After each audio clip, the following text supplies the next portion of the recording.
Assalamu alaikum everybody, adab, good evening and greetings. I am your host for tonight, EjaySam, and with me here today is my Arabic teacher, Ansar Ali. He teaches me Arabic, the history of Islam, how to recite the Quran, and basically everything about Islam. Now he'd like to open up by giving us some Quran recitation. Greetings everyone. أعوذ بالله من الشيطان الرجيم بسم الله الرحمن الرحيم إن الذي فرض عليك القرآن لرادك إلى معاد قل ربي أعلم من جاء بالهدى ومن هو في ضلال مبين وما كنت ترجو أن يلقى إليك الكتاب إلا رحمة من ربك فلا تكونن ظهيرا للكافرين ولا يصدنك عن آيات الله بعد إذ أنزلت إليك وادع إلى ربك ولا تكونن من المشركين ولا تدع مع الله إلها آخر لا إله إلا هو كل شيء هالك إلا وجهه له الحكم وإليه ترجعون صدق الله العظيم.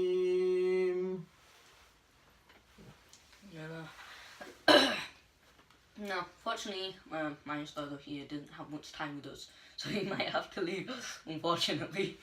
But, yeah, thank you for coming. Yeah, no worries, no worries. Assalamu alaikum. You take care of yourself, yeah? Yeah. Thank you.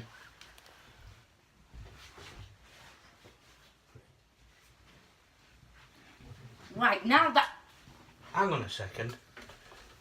This guy, this young man has hijacked my show. Give me your hand. Give me your hand. Let me slap it. Go on. Naughty boy, naughty boy. Hi folks. Assalamu alaikum, adab, and a very good evening.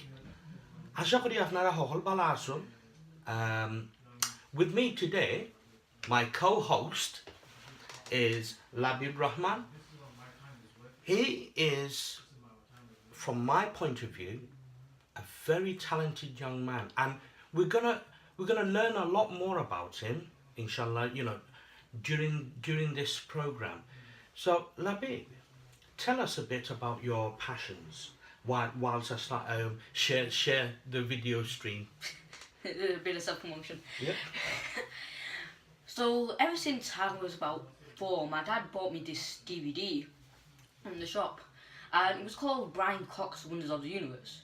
So, I got it in, I figured out that this was a DVD, and I can put this in the laptop. So I put this in the laptop, and my dad put everything on for me, and started watching it. I watched it once, every single thing, every single part. And then after that, I just watched it again, and again. Weeks upon weeks upon weeks. I used to keep watching this. There was something about those pictures of the planets, space, dinosaurs, stars, something that really impressed me, and it just made something click in my head. And I think I've watched that DVD the most. I think it's the most watched thing I've ever done in my life. Right. So what you're saying is, Brian Cox is to be blamed for your interest in science. Is that right? Yes, he's a criminal. He has infected my mind with science. I agree with you. By the way, folks, Brian Cox, for those of you who don't know, he used to be or I think he still dabbles in a very famous band. And because they don't sponsor this show, I'm not going to say their name. But Brian Cox, at the same time, is a physicist. Yeah, an astrophysicist and a particle physicist. There you go. So, you see, it just goes to show that you can be someone who does something on a daily basis. It doesn't matter, you know, like you could be someone who sweeps the road, but have a keen interest in a huger subject, and you know, you could be a Wall Street banker, for example, and still have other interests outside of your profession. So, just quickly, I'm just going to ask young Labib here to tell us about what his focal point is. So what's your actual focal point in science? Is it general science, or is it any particular physics, chemistry, biology, or astronomy? What is your most loved topic, or which part are you the most intrigued by? So, two parts really. Astronomy, which I completely love. Black holes, stars, planets, everything about astronomy. Then you have paleontology, the study of dead animals and their fossils. Mainly dinosaurs. I've been a dinosaur fanatic since I was four. I'm a dinosaur as well, living proof they existed. Yep. Go on, carry on. But yeah, those two subjects are probably my favourite. I mean, obviously I have other interests. I like a bit of maths. I'm a car fanatic also. All right, okay. Yeah. So, let's say, right, at the moment, you know, is there anything that you're actually working on? I mean, you've got a nice little room here. It's got a fantastic study room, which I'll be actually, you know, like showing you guys. He's got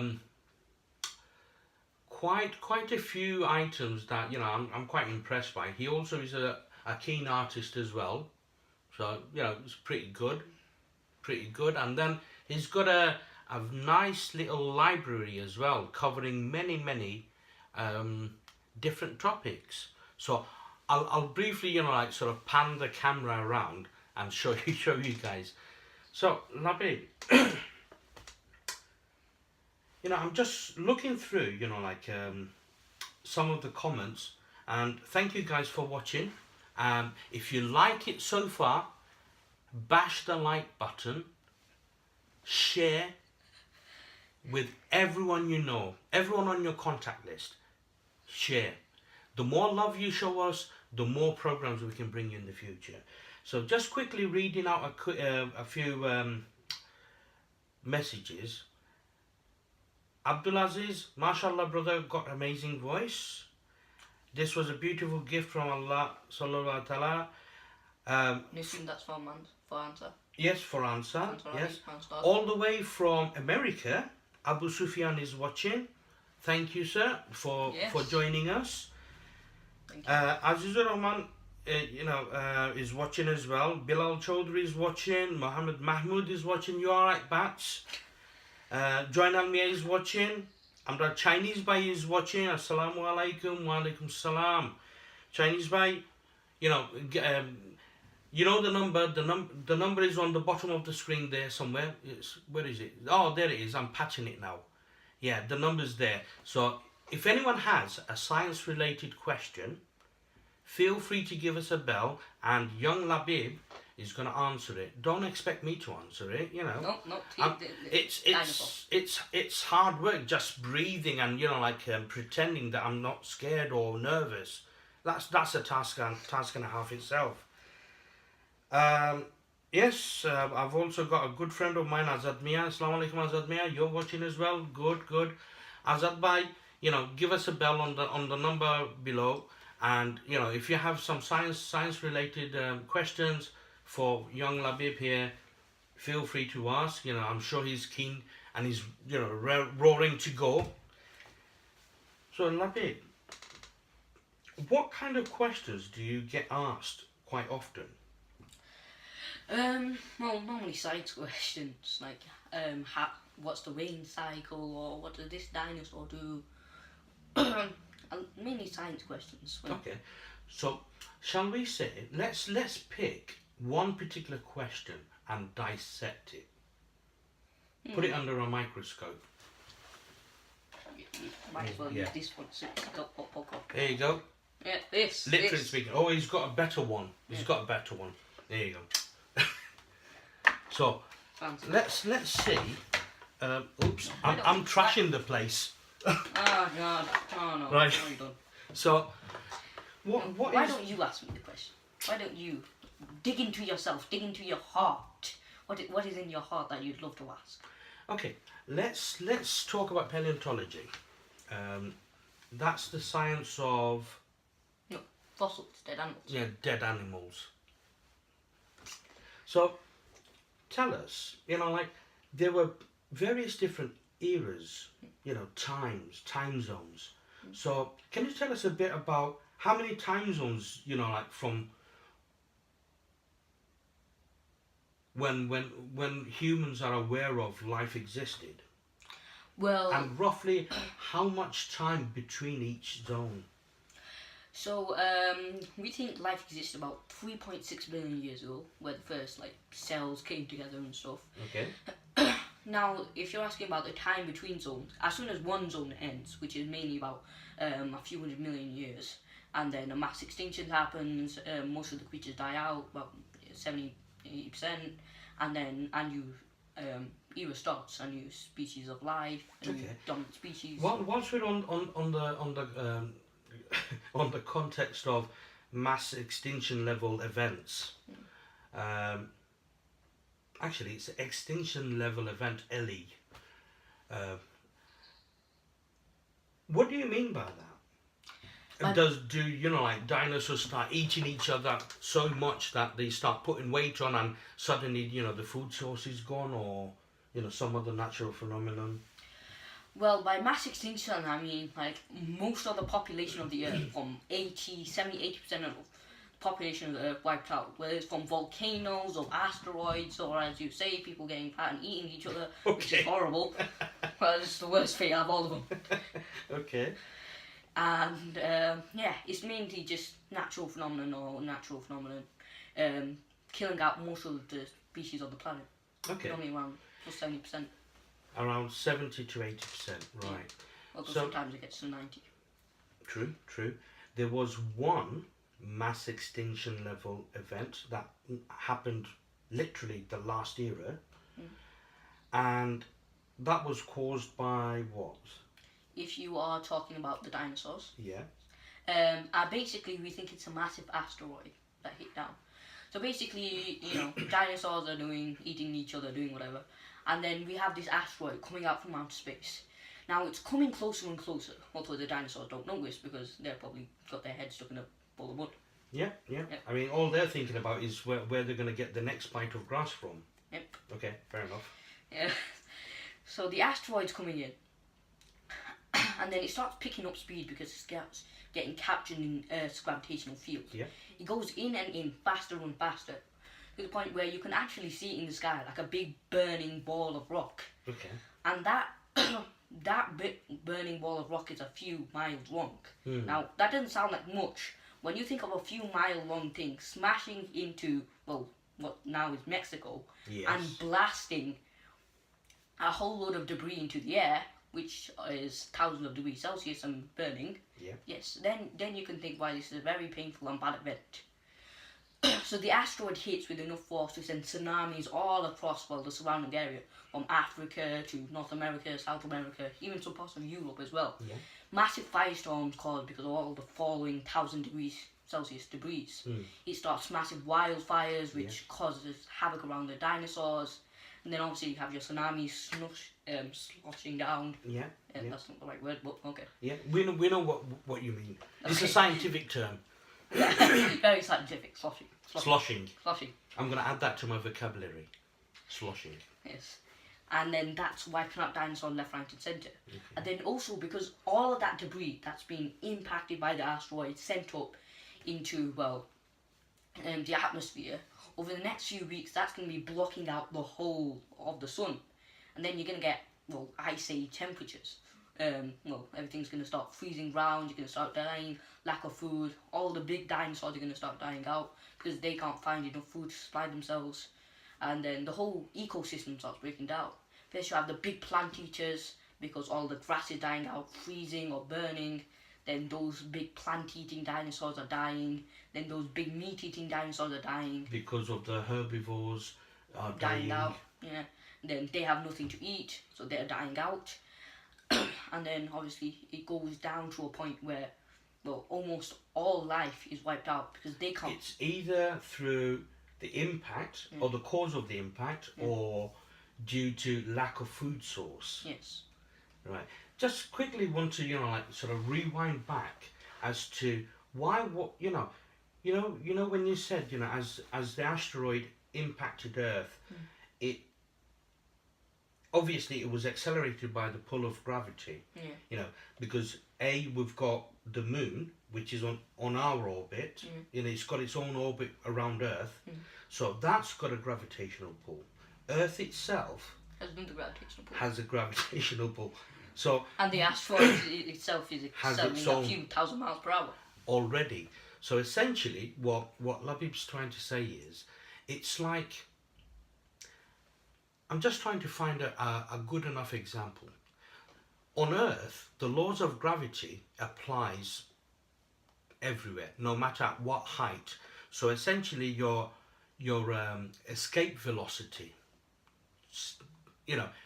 the same escape velocity applies to an egg, as well as if we were to try and accelerate the Titanic.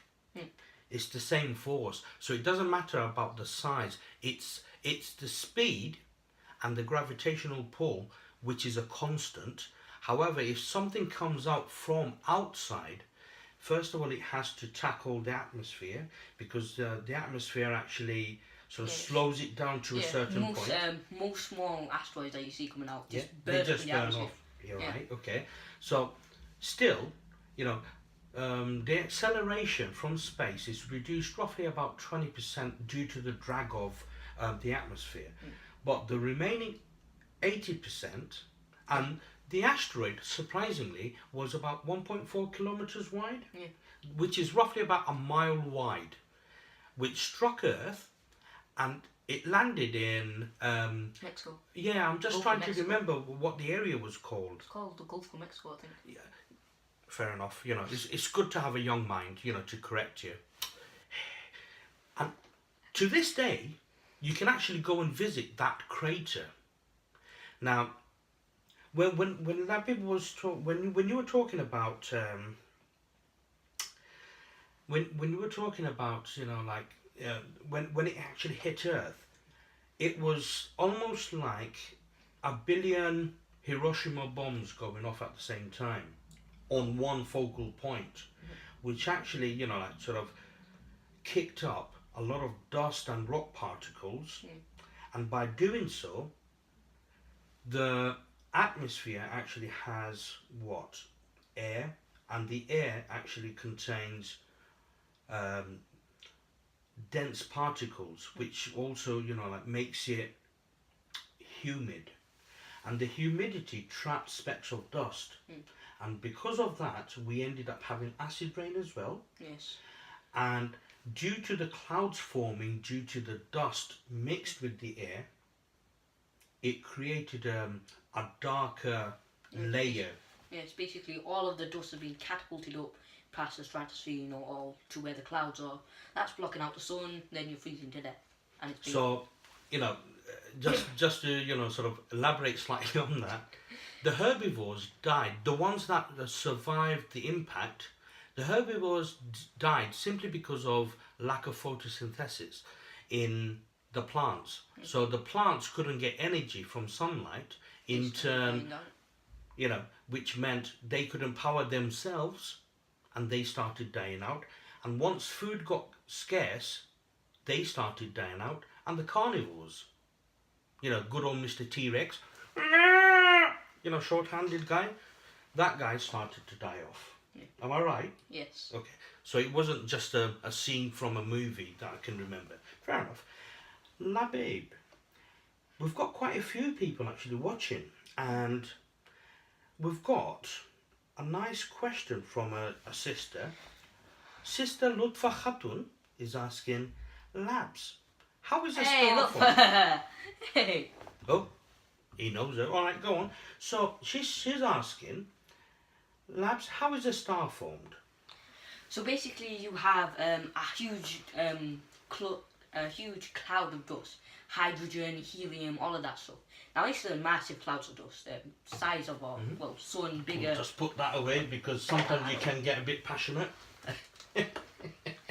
But yeah, we have a huge cloud of hydrogen and helium, and then over millions of years, that cloud of dust starts coming together, clumping together, until the point where there's so much cloud, so much of that helium, hydrogen in one spot that it basically forms its own, big enough gravity, start pulling more and more in, and then to the point where it's basically a massive cloud of dust, and then since there's so much pressure pushing all of that dust together, it's combusting. And after a few more million years, that whole cloud of dust becomes a hot ball of plasma. Which is, let's not forget the effects of gravity itself, because space is a vacuum and nothing is propelling these things. It's essentially just particles pulling on each other that creates a whirl, and that whirling motion, because it's moving in a vacuum, it doesn't accelerate, because essentially the particles pulling each other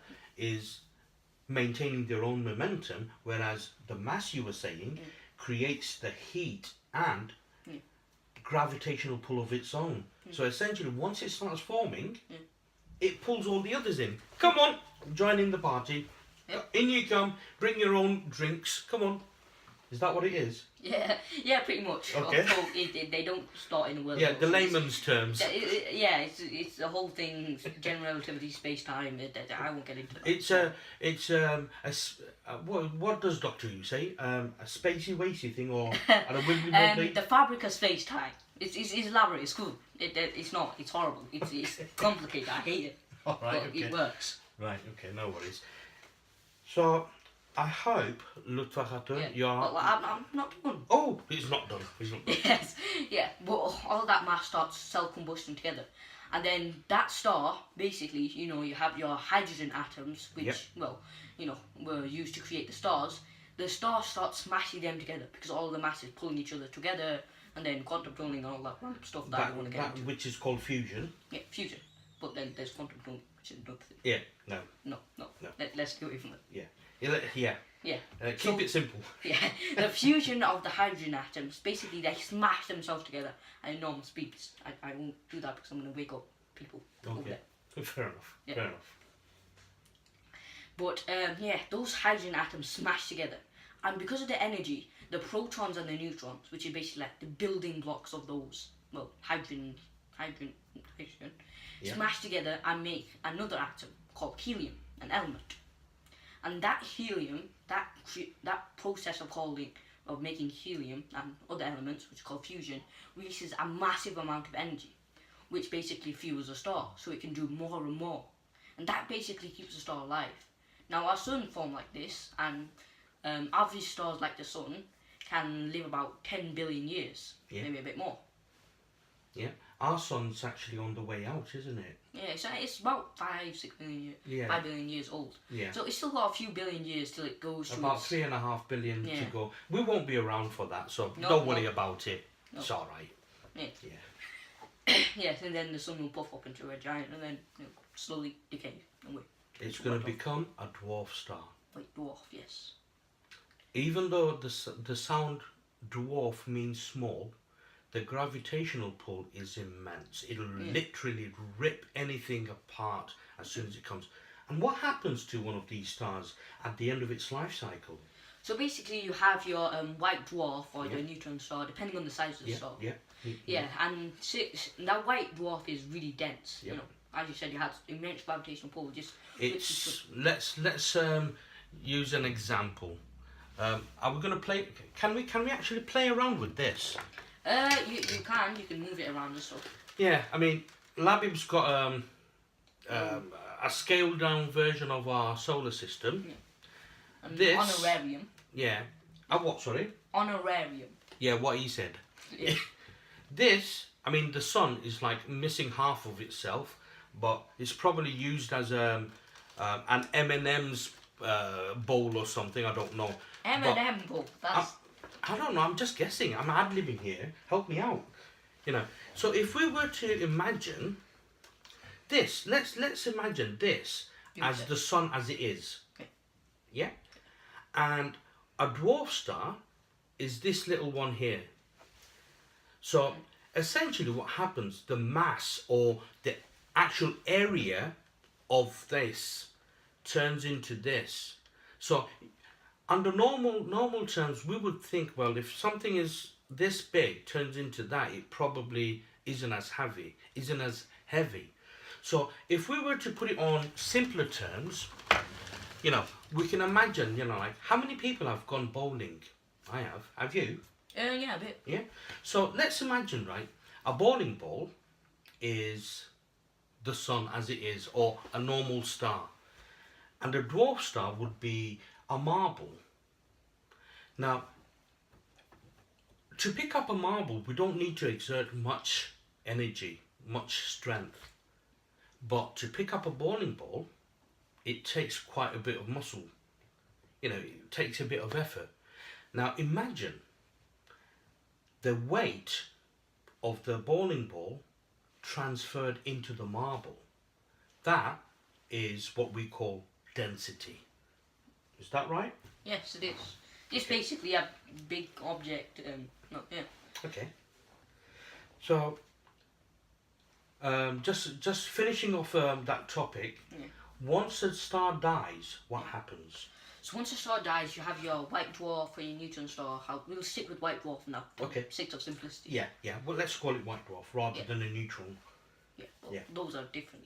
Yeah. Let's Same just principle. stick. Same principle, just but stick. okay.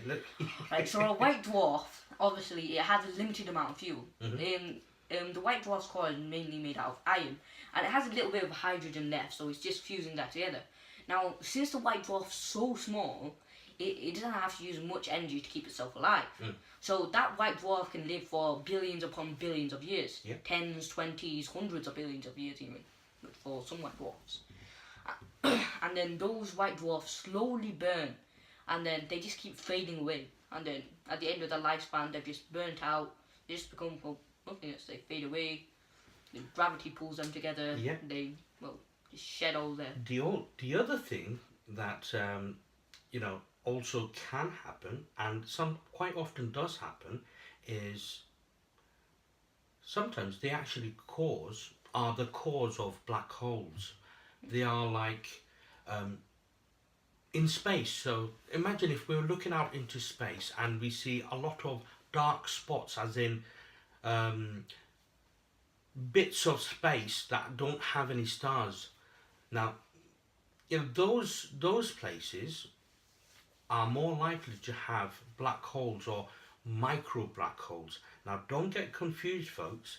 Micro black holes can be very, very dangerous. But at the moment, what scientists are looking at, they're looking at, you know, using micro black holes or sometimes they're called wormholes as well, because Wormholes or black holes are two different things, by the way. yeah, Yeah. but Completely. it different essentially warps time. It bends time. things. Okay, so what you So have. light goes in through one end, Yeah. and it's expelled at another.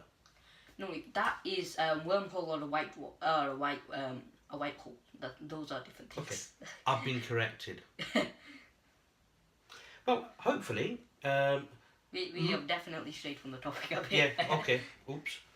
I'm So, sorry. But Lutfa Khatun's answer questions been answered. hopefully. You know, with a bit of comedic, you know, like ingredients stirred in. So I hope you're happy with that.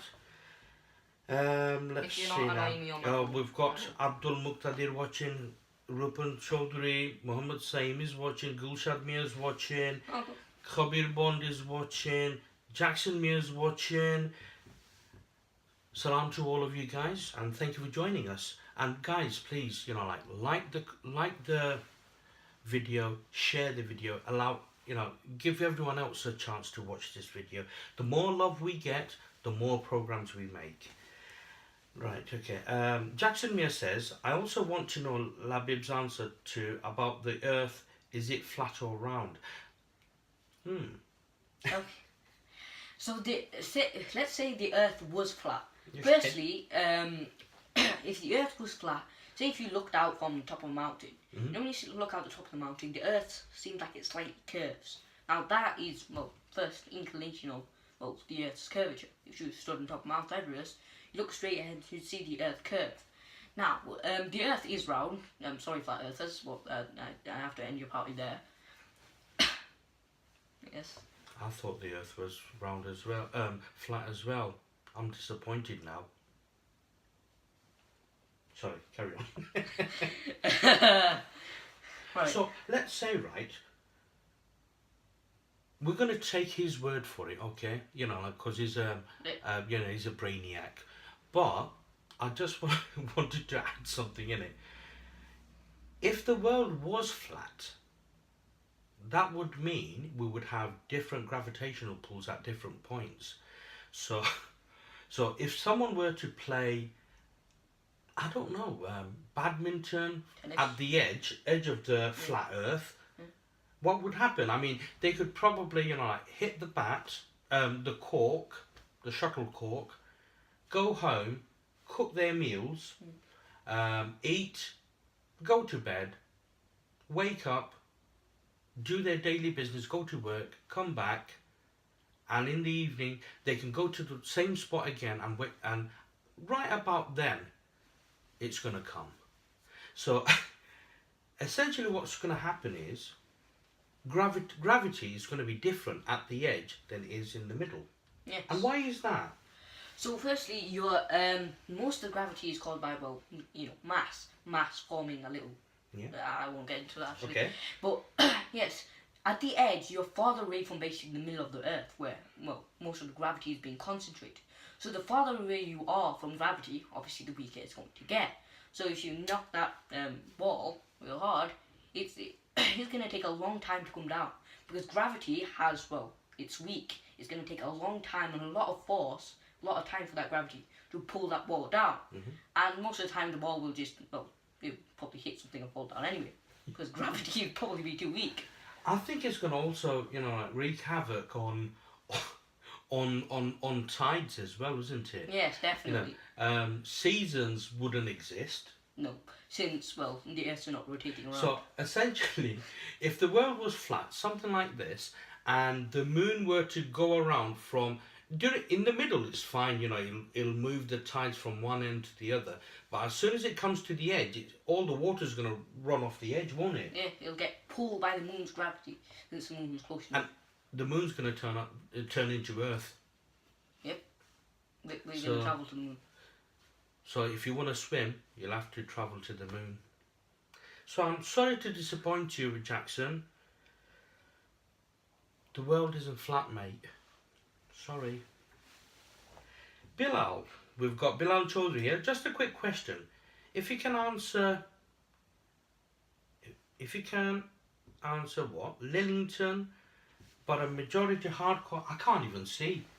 She's going to answer Arlington. And who believe in supernatural being, even Taoism. Ah, right. Yeah, that's something that we'll touch on. Islam and science. We'll touch on that as well. Yes, it's That's a big topic. Yeah, it's a big topic. Yeah. We'll leave it for a whole actual part of the live stream. Yeah. We'll get back to you, Bilal, on that one, because you know, so when you talk about evolution, and Darwinism, and you know, Big Bang Theory, etc., etc. I've fallen out with a lot of people, you know, like when I talked in a broad-minded way. But there's always. Let's not get into that now. We'll talk about that later. Let's see. Oh, Mohammed Tawasid Tawhid is watching. Assalamu alaikum, bro. Thank you for joining us. Farida Khatun, man like What? I can't even read, man. And I forgot my glasses. With my light bulb. Hey lads, why is the sky so blue? Well, Aisha.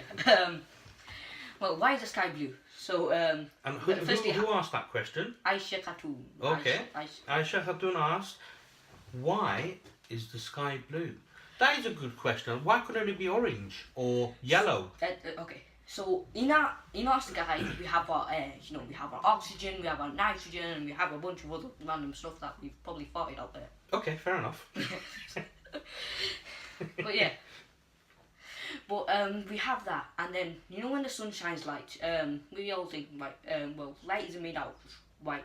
It's made out of different spectrums of. Yeah. It's the electromagnetic spectrum basically. In other words, when the rainbow happens, you get to see what light looks like. Yeah. What our section of the light that we can see, our little home of light we can see, when you see a rainbow, that's all of the different spectrums of light that we can see. Now, when all of our sky, everything absorbs some spectrums of light. Like this table here, it looks orangey. It absorbs every single spectrum of light, blue, indigo, red, except around the orange. Now that orange bounces off and goes into our eyes, and we see this as orange. And therefore we perceive the colour. Yeah, we see the colour. We think it's orange. Okay. Now the sky absorbs pretty much all other spectrums. Red, again, indigo, orange. It absorbs everything except blue. That blue light, then we see and we perceive it as a blue sky, since there's no other spectrum of light except blue there. Well, some people actually, say that it's probably the oceans reflecting on the atmosphere. How much of truth is in that? Firstly, you'd have to be very near ocean for that to happen, since we're not talking about a galactic scale where sun and moon. We're talking about ocean. Plus, we don't have silver oxide in the atmosphere, therefore it can't actually act as a mirror. Then no, we just have molecules, oxygen, nitrogen. It's gas. It doesn't reflect. Fair enough. That's a nice way of putting it. So Aisha Khatun, I hope that has answered your question. Moving on. Right, just a quick question. Majority scientists have. Right, okay, I'm going to get back to that one. Chinese by Yahudia, internet connection is bad. It seems to be fine here. Maybe you want to refresh your app. Mina Ahmed is watching. Assalamu alaikum, Mina Ahmed. Fahima Parvin Chaudhry is watching. Muhammad Daulat Mia is watching. Faizullah is watching. Mujahid Ibn Bashir. Allahumma barik. May Allah subhanahu wa ta'ala continue to bless him with knowledge that benefits his ummah. Thank you. Alhamdulillah. Abdal Mia is watching. Mukhlis Ibn Ali is watching as well. Assalamu alaikum, and thank you guys for your support. Asha kori apnar program ta bhala lage. And again, for those who actually joined us midway, this young man is Labib Rahman, and our community khub ekta gifted child. Aske tar sathe amra alap alochona kortam, tar mane sob saite priyo topic hoyse ge science. To science সম্বন্ধে তার যে এত ভালোবাসা সায়েন্সের প্রতি ওটার সম্বন্ধে আমরা কিছু আলাপ আলোচনা করতাম. Plus there's also another unique thing that we haven't touched yet, and that unique thing is that he's not traditionally schooled. Now some of you might actually say, what do you mean not traditionally schooled? Well, in the sense that he doesn't go to school. So Labib, do you want to touch on that? Because you don't go to school. No. How come your dad's not in prison then? Well, we found a loophole. Homeschool. He found a loophole. Clever kid. Yes. I wish I could found one, when I was a kid. Go on. Homeschool. It's a new thing. No, I don't get teachable. No. Basically, it's where, well, you do all your studies at home. Well, it's getting popular across America and all that stuff. And it's basically, instead of going to school and following the natural curriculum, where the school sets everything out and the council regulates everything, you go to, well, you're at home. You get taught at home. And then, well, all of the subjects, you know, science, English, maths, all of that things, you're being basically taught at home. Same as school, but it's more flexible when you get taught at home. Now, yes, you don't get away with it and you can't just do anything, because normally some people check on you every few months to see you're not just doing it, whatever. And You're not just playing Xbox. Nope. And by the way, just for, you know, disclaimer purposes, Xbox is not, you know, Microsoft isn't sponsoring the show. Boo-hoo. It would have been alright, you know, I could have bought some decent equipment as well if they did. But hey, what can you do? Back to Labib. Back to me, as always. So, when you say, you know, like, you're homeschooled, again, you know, like, you briefly touched on certain elements, and you've also briefly touched on the fact that, you know, the local authority actually checks up on you every now and then. Now, fortunately, I also know a couple of other families who actually have their children homeschooled. There's various different reasons why, you know, some parents choose to teach their children at home. It could be, you know, due to the fact that they're not quite happy with the curriculum or the teaching methods, you know, or, you know, in some cases, you know, the children are incredibly advanced, if you will, you know, bearing in mind, you know, like, mashallah, I'm very proud, I must say, I feel very proud in the sense that most Asian children, because of the way we are brought up and, you know, the routines that we go through. For example, when I was a child, I used to do regular schooling. When I used to come back, I used to do Arabic classes. Once I used to come back, I used to have tea and then, you know, get cracking on my homework. So it was study. And at the same time, you know, because I was born and raised in England, you know, English essentially was my first language. And when you have working parents, you know, you very rarely have time to actually interact with them, because by the time they're, you know, like, free, you know, they're either busy doing household chores or it's bedtime, etc., etc. So it can be difficult. But at the same time, when you're learning various different languages at school, it also helps you cope with stress, you know, like stress when you're actually an adult. Because from an early age, you're being essentially trained. You're training your brain to absorb as much as you can. Now, the human brain has been proven to be a sponge. Not in that sort of sense that, you know, like, you just open that and you just take it out and wash your plates and pop it back in again, kind of sponge.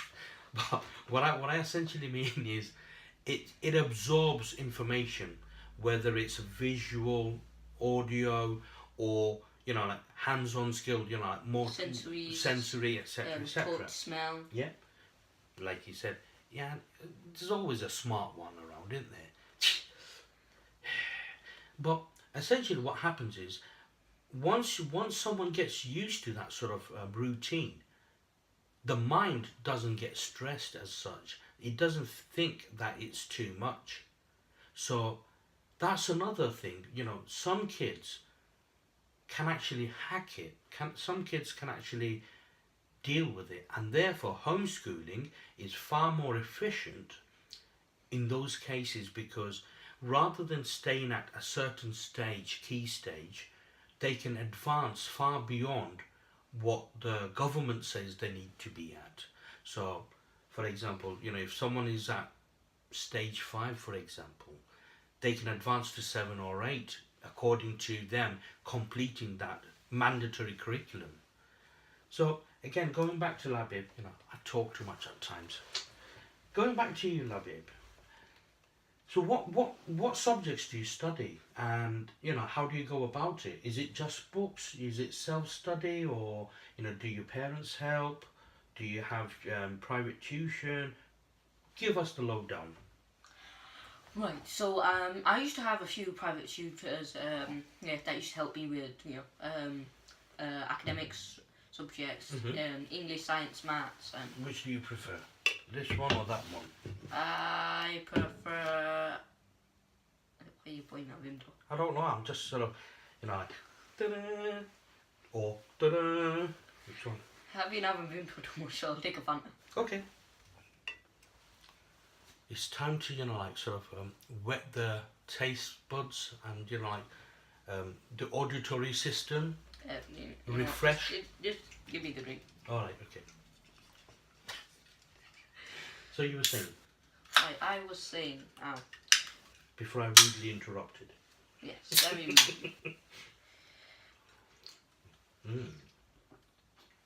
Very nice.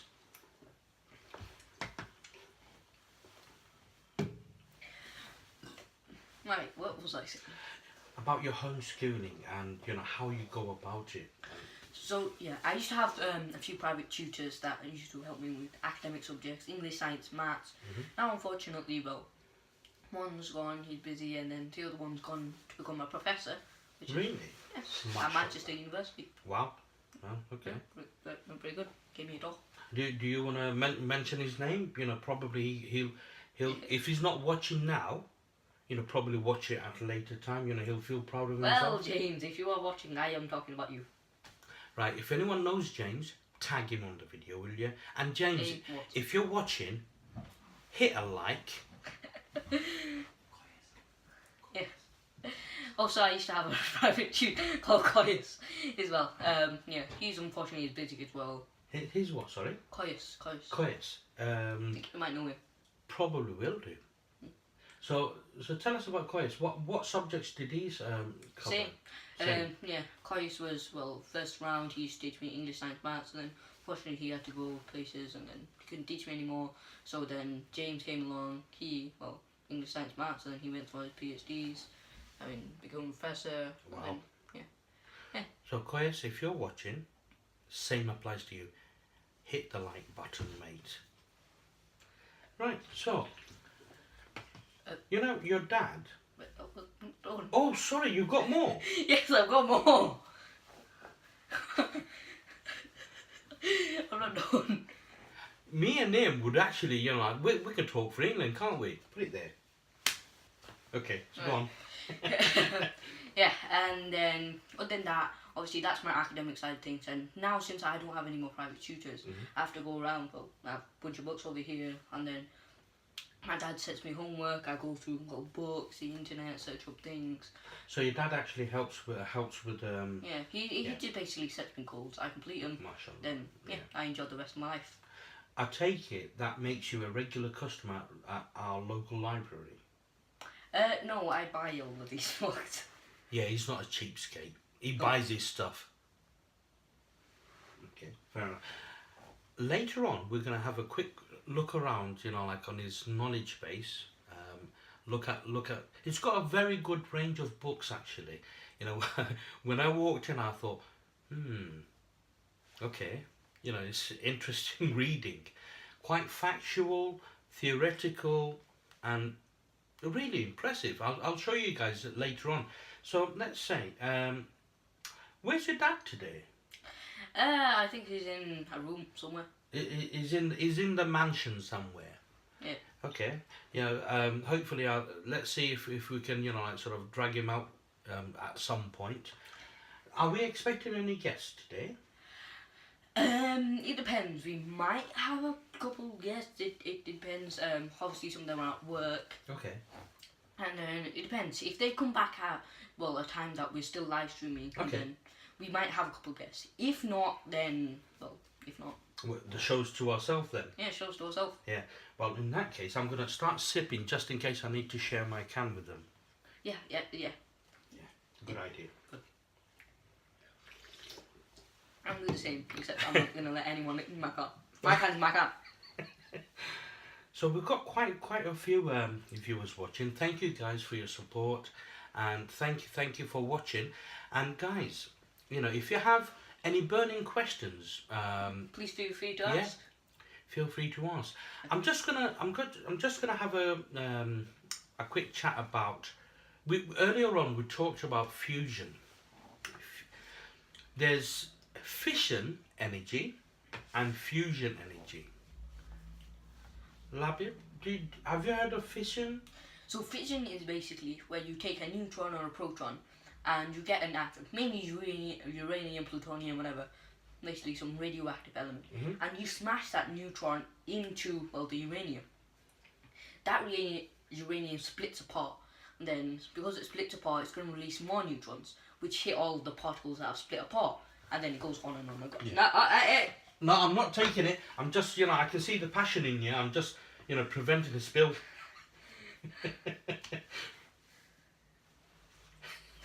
So, you can't just, you know, like sort of grab radioactive stuff and just go bang. No.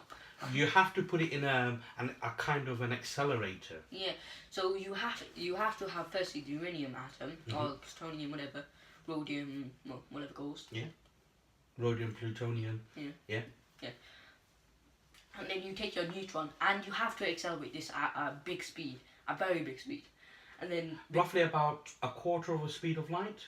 yeah, roughly about 25% speed of light. Yeah, 25% of 186,000 per second. Oh Is my it god.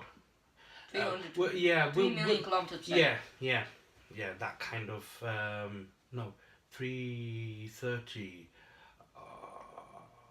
Guys, somebody get the calculator out and post that thing. Wait, let me just work it out in my head. 186,000 miles per second. Let's use for simplicity kilometers per hour. Yes, okay. 3 million kilometers per second is a lot easier to work with. 30 million, actually. Yeah. 30, 50, 75, 7.5 million kilometers per second, basically. Are you done? Oh, it's 7,500. Yeah, not No, million. seven. Because we're dividing it into 4.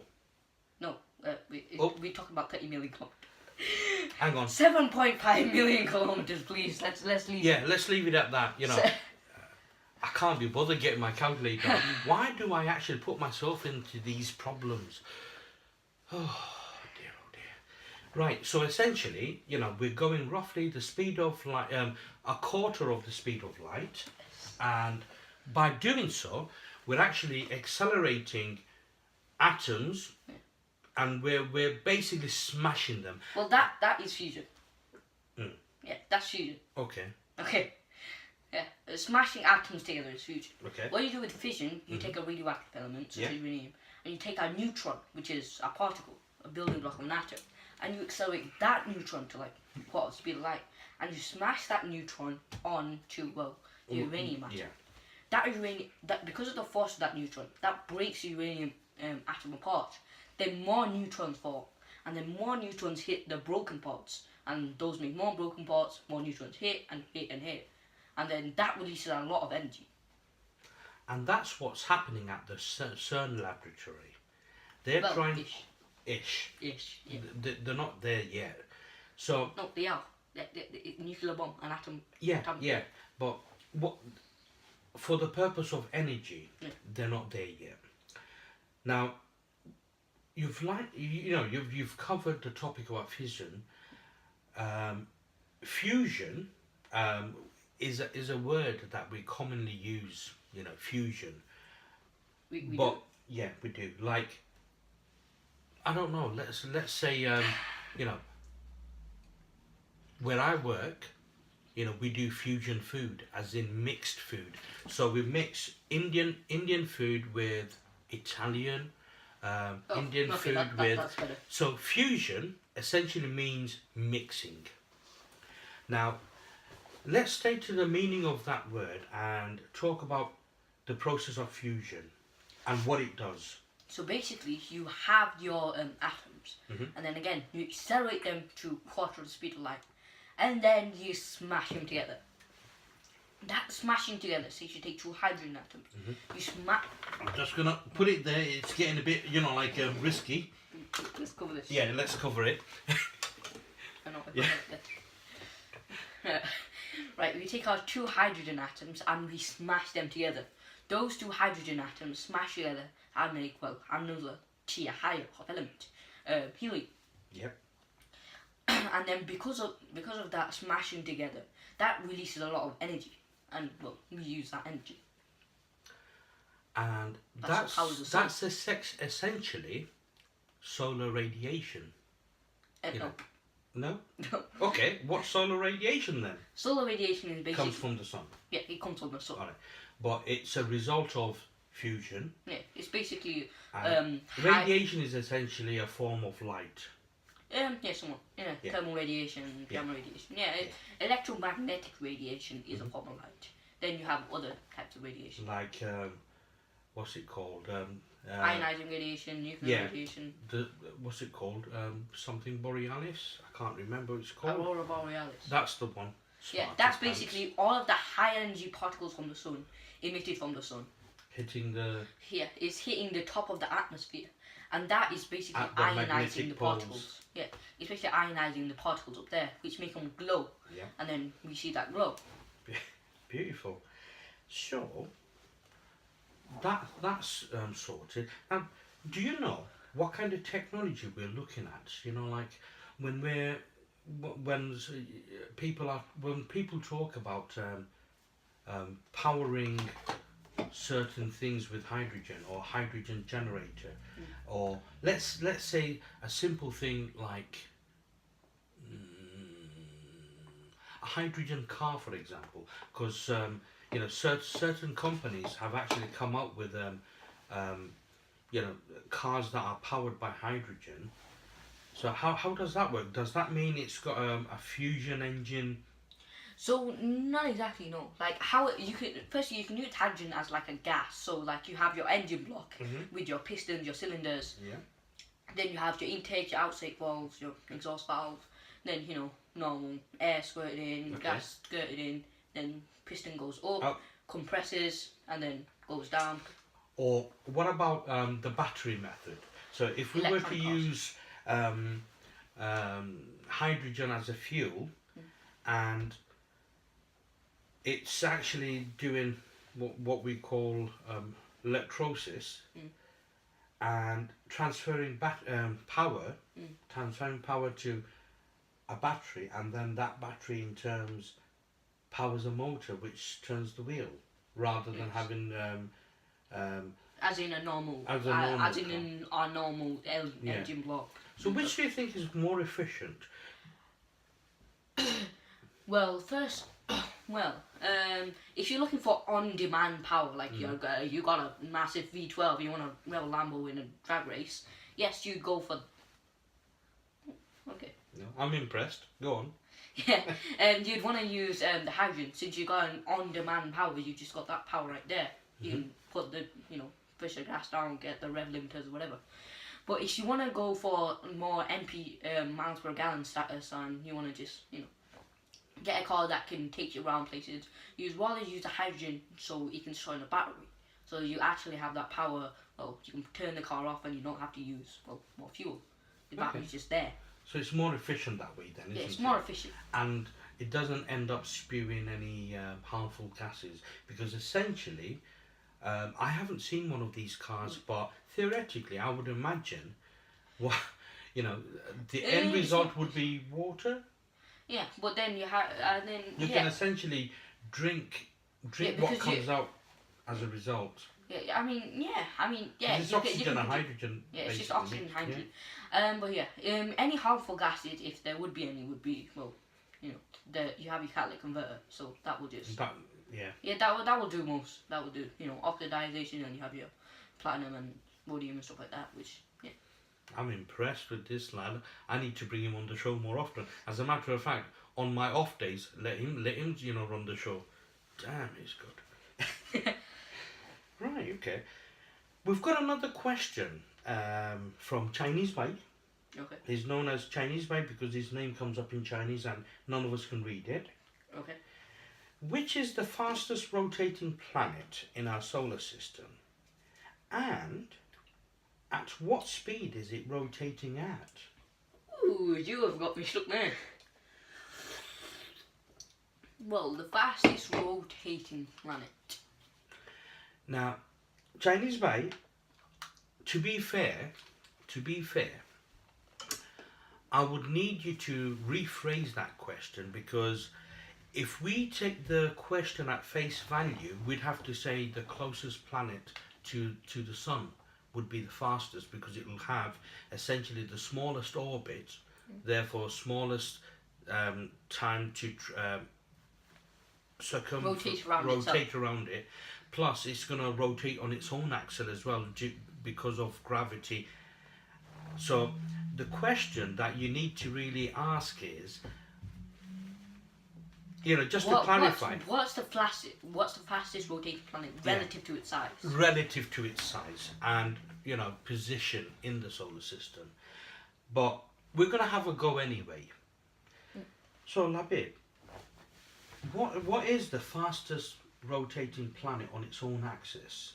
On its own axis would probably have to be I'm guessing Uranus, since that's a bit far out, isn't it? It'll probably be the closer one. I'm guessing it's going to be Mercury. Mercury is tidally locked. Yeah, it's No, Mercury is tidally locked since it's so close to the sun. Where since the one side. Yeah, one side is always facing the sun. Yeah, one side. but essentially It can't rotate. Yeah, it's not rotating on its own axis, but it is rotating its. So it is going around the sun, but that's orbiting. Yeah, so one side is scorched, the other side is iced. Yeah. Essentially. Okay. So it doesn't really rotate. That doesn't apply. That doesn't work. So the next one. Venus's day takes longer than its year, so no, it does not. No. Nope. Earth. We know what Earth is like. It takes 365 days. To orbit the sun. Takes a while. What about the red planet? Mars. A Mars a day helps you work, rest and play. No, they're not sponsoring this program either. Shame on you, Mars. We're talking about the planet, not the chocolate bar. Right. No, a Martian day is a bit is a little bit thingy over the Earth. Yeah, it's if I can remember correctly, it's around 500 days long. 500 days, so a year is slightly longer. Yeah, slightly in astronomical terms. Yeah, in astronomical terms is long in comparison to Earth. Yeah. So it's not that one. No. So what would be the next one? I would say maybe the gas giant. Jupiter I wouldn't say, because firstly it's big, so it doesn't rotate so fast on its axis. Yeah, but you see the thing is, because all planets, I don't think we've been able to see into its core yet. No. And that's why we refer to it as the gas planet. Well, it is primarily made of gas. Yeah, majority of it, or Yeah, its core might be a solid part of iron or something. But I'm guessing here, I haven't done much reading up on it, but because the core is heavy and its density, could that be the fastest one? No, because it's rotating. You have a fair point, but then You since see, it's a the majority rotating gas. inside, it's like, if we have a bowl of water Yes. and we rotate it on the outskirts, the inner side rotates at a slower pace. Yes. However, if we start rotating it from inside outwards, Yes. the outside rotates faster than the inner. True. So, if that's the case, then could that possibly be the answer? True.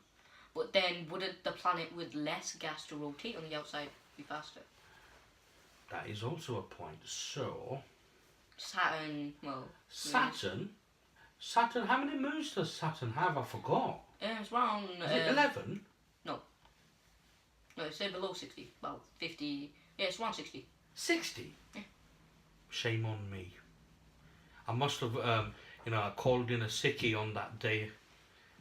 So we're looking at 60. So, essentially, Now, if we imagine the effects the moon has on Earth, now imagine 60 of them, what kind of effect it could have on Saturn. So could that be the answer?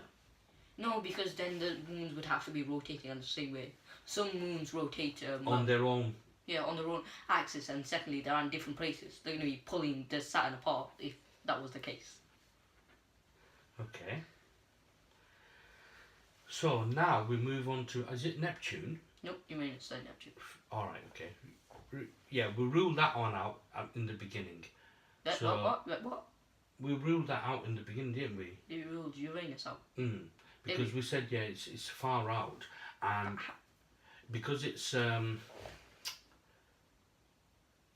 no. No. I'm actually, talking out loud. Shut up.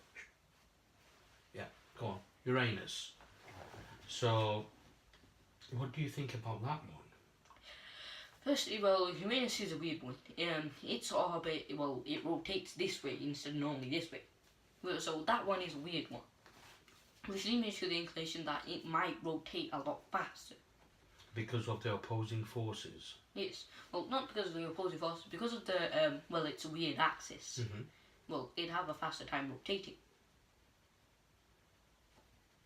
So, through the method of elimination... We still have Neptune. Yes. Well, we're just going through the list. I can't even remember my planets now. Neptune. Neptune's next, yeah, Neptune. Now, tell us a bit about Neptune's characteristics. Is that the water one?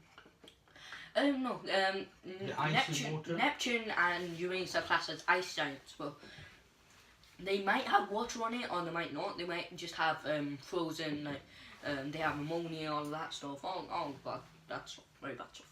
Okay. But yeah, basically, yeah, they're called ice giants, but you can sometimes people call them ice giants. I don't know why. Gas giants. But yeah, men called ice giants just because they're so far out where all of the particles that are there have basically frozen up into ice. And the sunlight, obviously, it's not warming it up because of the distance. Yes. So on average, every orbit that we go is roughly around 3.5 million miles, aren't they, in distance, approximately. I think it's 3.5 miles. Not 3.5 miles. Otherwise, I'll be there before I get to Oldham. 3.5 million miles, I believe.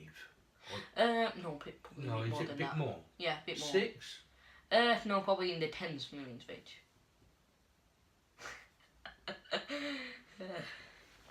I'm gonna give up guessing. I'm not gonna get away with blagging here. Especially with the specialist. Okay, I'm gonna leave all the sciencey, wavy, wobbly, timey-wimey things to him. Let's see now. We've got quite a few people watching. Thank you guys again. For supporting us, watching us. Like and share, guys. And please, put your comments in. If you want to talk about any particular burning question, please do. Let's see. Time is it? Oh yeah, we still haven't finished this guy's art question yet. Mm-hmm. Yeah. So it can't be those two, can it? I don't think so. Well, and then there's no more planets left. Pluto's a dwarf planet. Now, what about this mysterious 10th planet? Planet X? It does probably not exist. I need to take my car out for a drive. I've just recently fitted it with a hyperdrive. Yeah, I'm gonna actually go out and check it out, because I'm sure there was something in one of those scientific journals where they actually, talked about the 10th planet in our solar system. If there was a 10th planet, it would be easily detectable. I could be mistaken. It could be something that I've dreamt or something. I don't know. Sometimes reality is warped, with me. I don't know what's real or not. I know for a fact this Vimto is real, because I can feel the... How do you know you're not dreaming, though? It's so vivid. Then again, But most of dreams my are always vivid. True. Could we be in the Matrix? Yeah, we could. So you've got the red pill and I've got the blue pill. How did I get the red pill? I don't know. This is orange. You chose it. I gave it. I've. This is orange. No, you think it's orange. It's actually red. How do you And know this- it's red? How do you know you think it's red, but it might be orange? It could be yellow then. Because Okay. we're in a dream world. Anything's possible. Yep. Right. Okay. Lutfa Khatun's asking, go on, labs. Tell us about your favourite dinosaur. This is interesting. Spinosaurus. Who? Spinosaurus. Basically, Is he from Pokemon or something? no. I think the closest you get is what was his name? No. The thing that evolved from Taiwan. Okay. Yeah. So, tell us about Spinosaurus. I mean, obviously, Spinosaurus isn't a very common dinosaur because they hardly get featured in any of those monster movies. Yeah. You know, Jurassic Park. it definitely wasn't in Jurassic Park. It was. Was it? Yes, first one. I mean, not the first one, third one. I must have blinked or must have gone for a brew or something. Spinosaurus vs T-Rex. Okay. Tell us about it. So Spinosaurus is the biggest carnivorous dinosaur that ever existed. So the biggest dinosaur that eat meat. Yes. So Spinosaurus is about 60 feet tall. 60 feet. Yeah, 60 feet. I mean, yeah. Lengthwise, 60 feet Okay. long, not a few meters high. Very, very big. So its diet was. Mainly fish. Also, when the tides went back, So was it a coastal dinosaur or was it more inland? it was mainly a coastal dinosaur. Let me explain. All right. Okay. Sorry. Introduce him. Sorry. Okay, so it's mainly a coastal dinosaur. It mainly ate like the biggest fish of the time because he had big breakfast. Fair enough. Yeah. Fair enough. He's a big bloke. He needs a. He's a 20-ton bloke. Yeah, ton bloke. You know, he needs his. His You know, fish. yeah. Yeah, I can't argue with that. So yeah. But when the tides went low and obviously there weren't more fish around, it went inland. And then that's when it showed off its big features. Firstly, its mouth, its jaws were 3 meters long. Wow. 3. So 3 meters long. Yeah, 3 meters long, got very sharp, straight teeth. Right. Okay. And also, its claws had enough power to punch into a metal car and rip it to pieces. Really. Yes. Wow.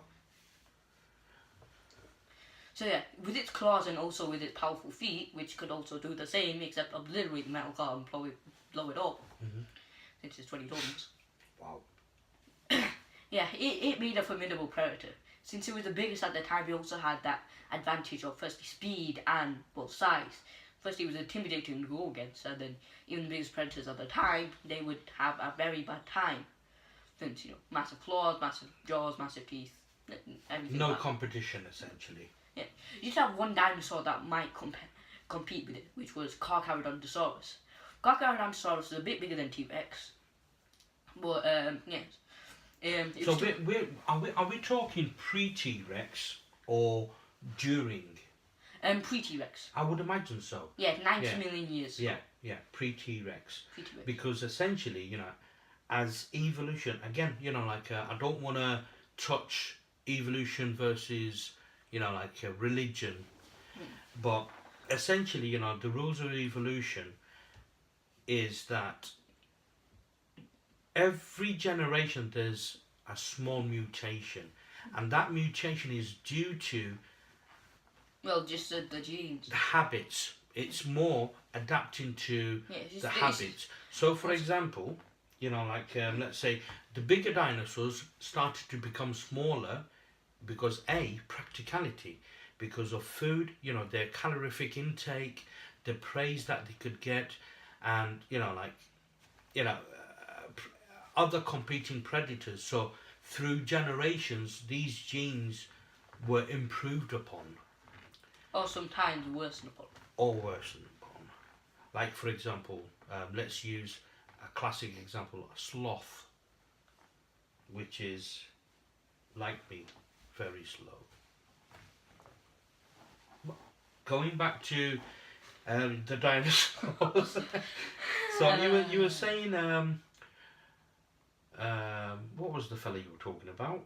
Spinosaurus. So yes, please continue. Right, so Spinosaurus was the biggest dinosaur of the time. I mean, yeah, the only dinosaur that could really hurt it was Carcharodontosaurus, as I was talking about. Now, he was also very fiercely armed. Big, strong teeth, it was the size of the T-Rex, a bit bigger as well. It was fast, it was strong, and it was very brutal. Okay. Now, sometimes they clash. Sometimes Spinosaurus dominated, sometimes Carcharodontosaurus dominated. Since, Carcharodontosaurus was smaller, but he also had more powerful bite. Spinosaurus was bigger, but he had, a bigger arsenal of weaponry. So yeah, it was like the clash of the giants, basically. Clash of the titans. True. Yeah. It's literally. Yes. Clash of the Titans. That's interesting, really. Are we going to get into my room? Yes, we will be showing off your room in a moment. Just quickly, but my line of questioning was coming to, do we have any living relatives today? What do you mean? I have my cousins. No, not your cousins. Any descendants from that chap you were talking about a second ago? Spinosaurus. Yeah. Well, I mean, we think birds are the closest relatives to dinosaurs. Also, Spinosaurus was kind of like a crocodile. So yeah, we have crocodiles, which was kind of like Spinosaurus, the fish-eating dinosaurs. We also had crocodiles back then, so that doesn't really coincide. So, by the way, folks, anything that eats dinosaurs, anything eats fish, it should be called Banglasaurus, because we eat fish, don't we? I don't know, just a thought. Anyway, go on, carry on. That was lame, weren't it? Yeah, it was a bit lame. Okay, yeah. Sadly, it's live, so I can't scrub it out. But anyway, go on. Right, so yeah, birds we think are the closest descendants to dinosaurs. Brilliant. They have the same bone design mainly. Yes, the bone design is a clear giveaway. Especially the snout bit, yes, and the part from where their noise actually is made, which is roughly located around here. So yeah, that is a pretty big giveaway. How birds evolved. Yeah, we don't want to. It's a dangerous thing, but I'm gonna dare it. I'm gonna go for it. You up for it? Yes. We're gonna have an open-minded discussion, and basically talk about evolution. Now, there are different schools of thought. Whether you're, belong to whatever religion or you're an atheist, it doesn't. It's immoral to a certain point, but at the same time, science has actually come to prove something. Now, at the same time, science has not yet proven the existing of a supreme being, but there is something called, again, I don't want to go into detail on this because it's very controversial, and I'm just going to say that scientists have discovered something called a God particle, and I'm going to leave that for another day. And that was just a name made up just because it looked cool, because it sounded cool. Yeah, but don't forget that particle was such an amazing discovery. It answers quite a lot of questions that we have, open-ended questions. So, like I say, we'll touch on the God particle, inshallah, in the near future. However, I'll just sort of quickly, go through a couple of, one major theory. The Darwin's theory. Now, what's your thought on that? Again, with an open mind, not talking religiously, and then we'll touch maybe, a bit on religion as well. the first thing I want to say, evolution is the idea of not, well, we evolved from apes. It's the idea of that over generations small mutations happen, and obviously they do. Yes. They do. I mean, we obviously I don't want to touch too much on religion. Yeah. All we as Muslims say is that we didn't evolve from apes. We are put in here by God. Yes. Now the rest of evolution we don't have a problem with. Yeah. Because yeah. I mean, God works in mysterious ways.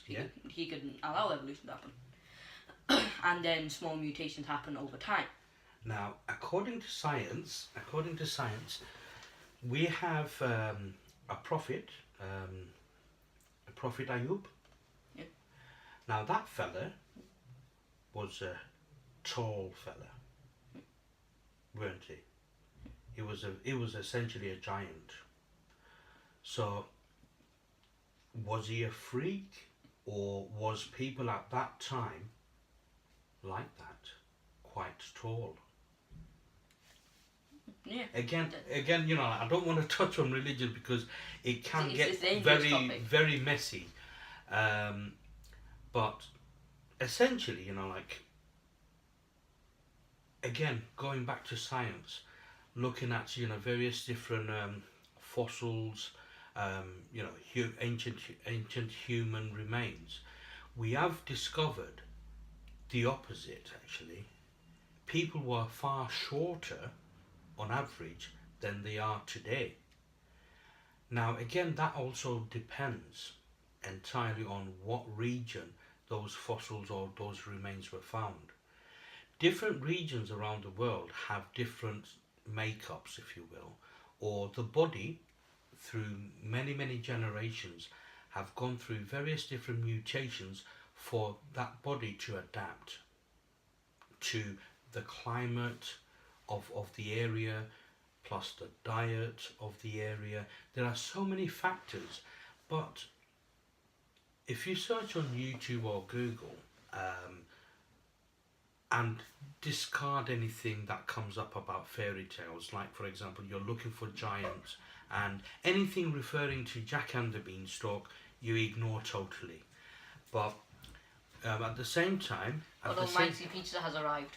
At the same time, what you look at is,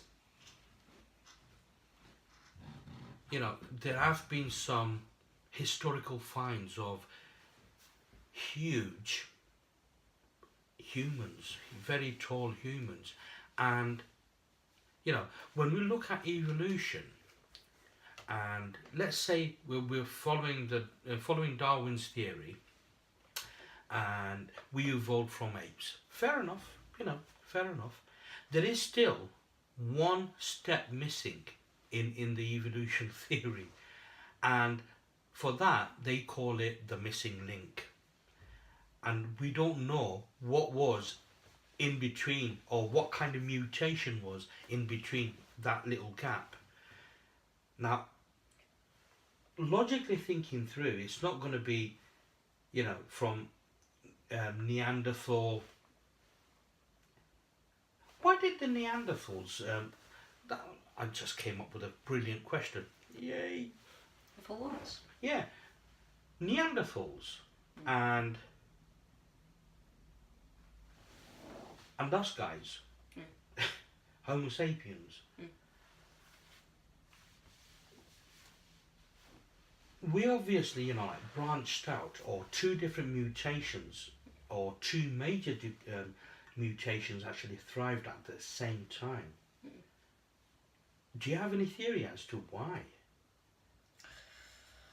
Well, if we avoid the religion type of thing, that's a very edgy topic. Yeah. That Don't want to touch on that. No. I don't want to make more enemies. I've got enough. Thank you very much. And Amanda. Right.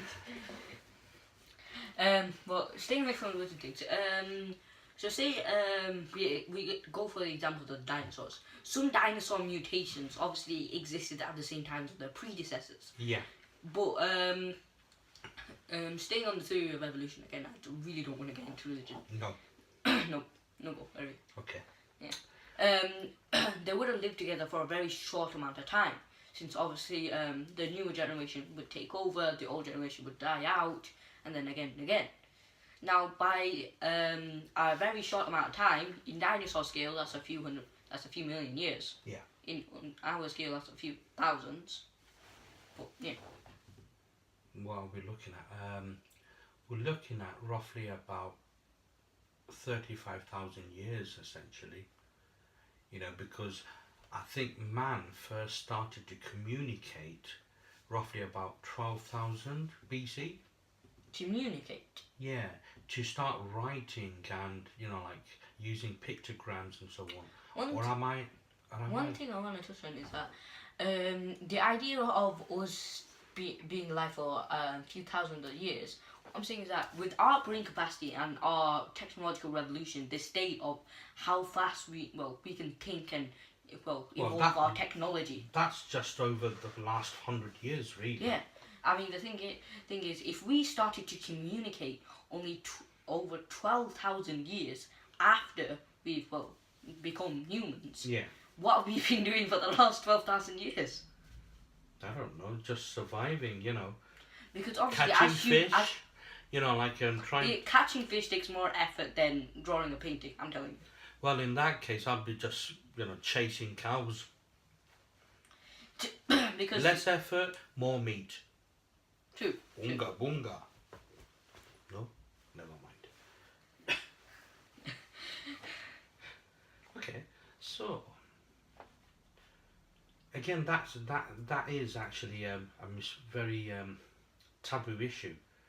You know, when we're talking about the current state of Homo sapiens, we've been around roughly about 35,000 years, and as far as I can remember, I think it's either 10 or 12,000 years that we started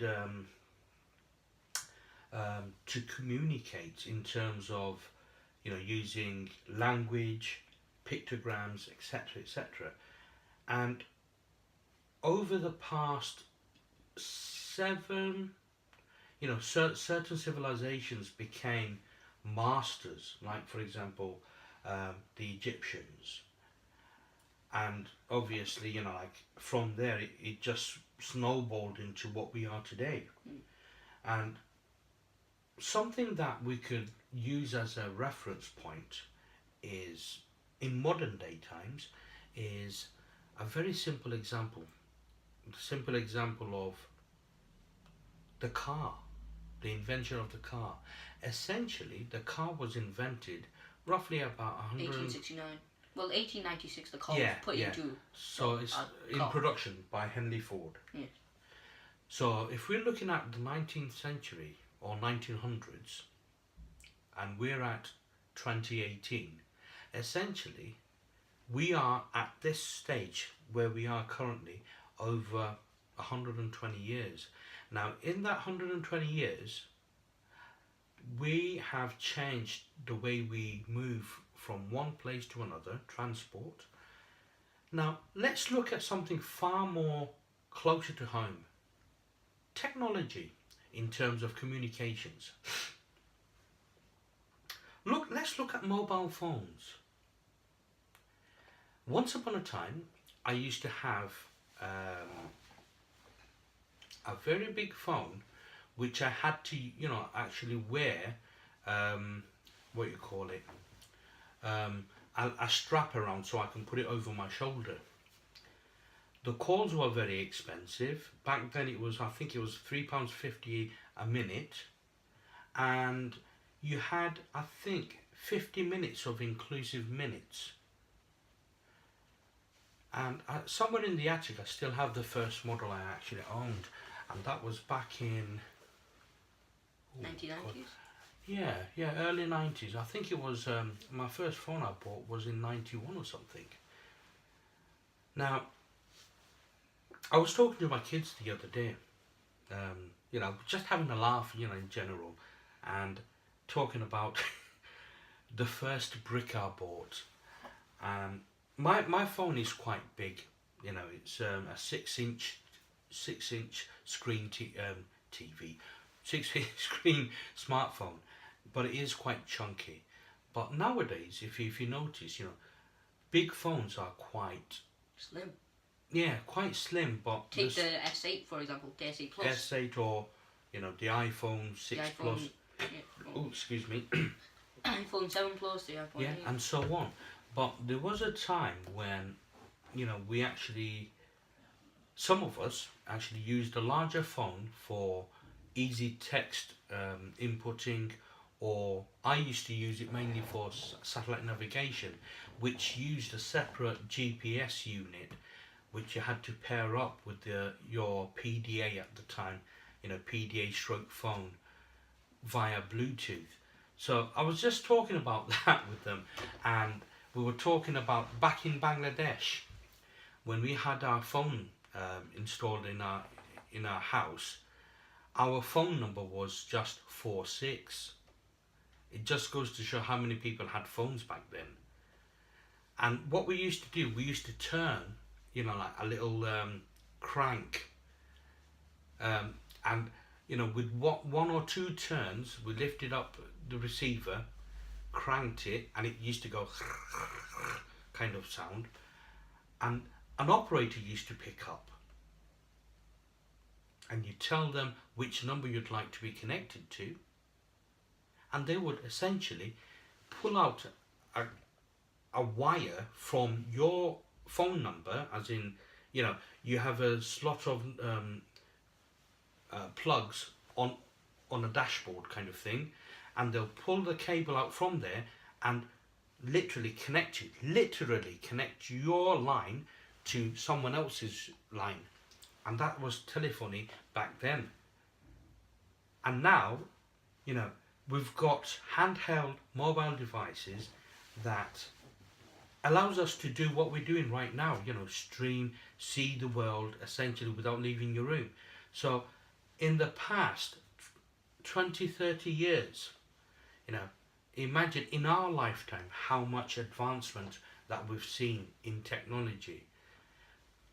And from what I see, we're actually evolving quite fast. We're moving on very fast in terms of, what humans in comparison 100 years ago did. Aren't we? Yeah. Do you have any predictions for the future? I mean, what kind of technology can we expect within the next 10, 15 years? 10, 15. Hmm. So, what we're working on is probably advancement in, in where we can go. What we're looking at is probably major advancements in, technology to launch us into space. But what I'm saying is that we could either work on, say, fusion technology, so fusion rockets, launch up to the moon, take mission to the Mars.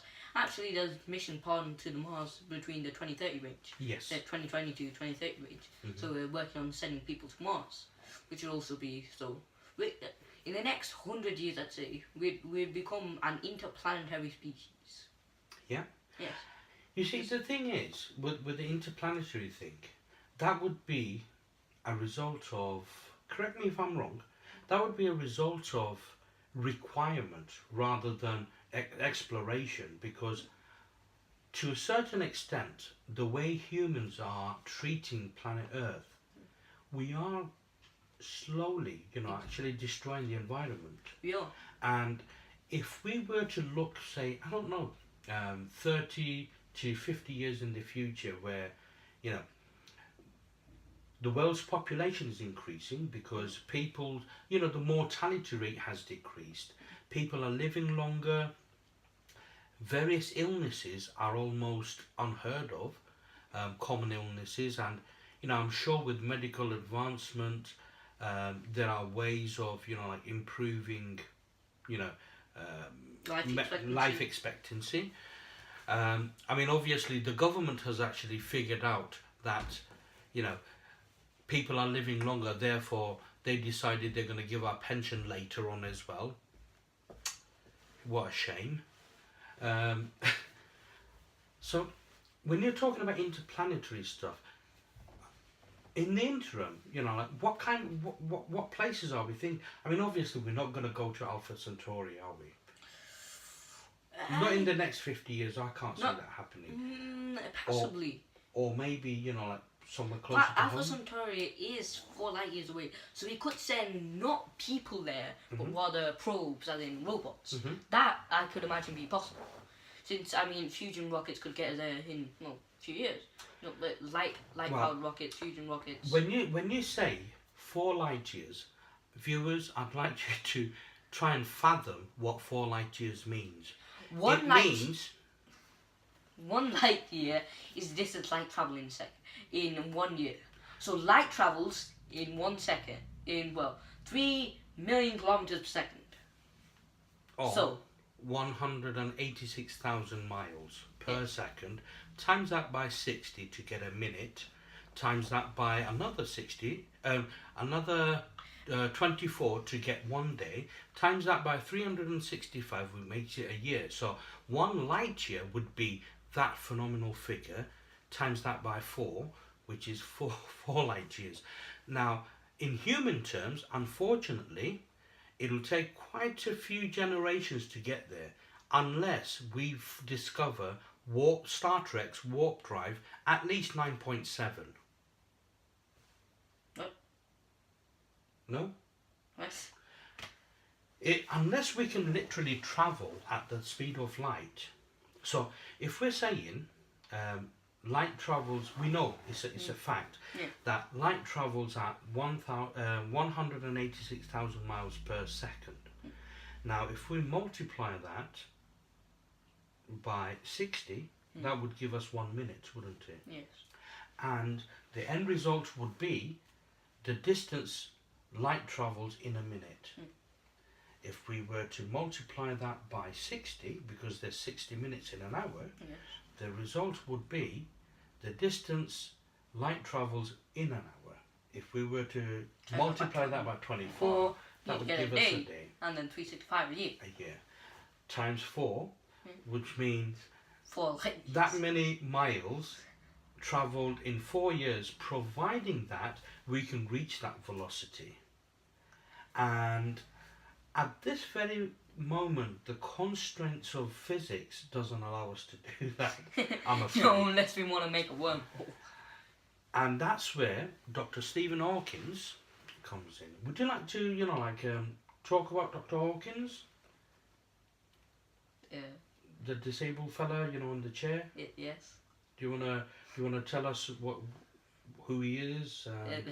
So Stephen Hawking is one of a scientist that went to Cambridge University, and he's regarded as one of the greatest scientists of all time. He's making different theories, Hawking radiation being one of them, which is about black holes and stuff like that. And yeah, he's a person that's interested in astronomy again, physics, particle physics, particle and quantum. Yeah, particle and quantum physics. Yeah. And they're both nightmares. Nightmares, they're impossible to understand. Just to sort of, add a bit of depth, as in what we're talking about is unfathomable and unimaginable. Unfathomable. Yeah, that I couldn't say it. I've got a speech impediment, so sometimes it kicks in, and my brain says one thing and my mouth says another. So essentially, what's happening is the world's greatest mind, without a doubt, would be Albert Einstein. I'd say he's the forefather of modern physics, and essentially. You have a charger? I do. The charger is somewhere around here, and Is that an iPhone charger? Yeah, it's an iPhone charger. So 1 second. right. So we're gonna carry on whilst we're panicking to try and get the charger. Oh no. It's not gonna reach, is it? No. We're at a dilemma. Right. Do you have an extension cable? No. No. Right, folks. I'm just gonna try and figure out, whether we can bring the camera a bit closer.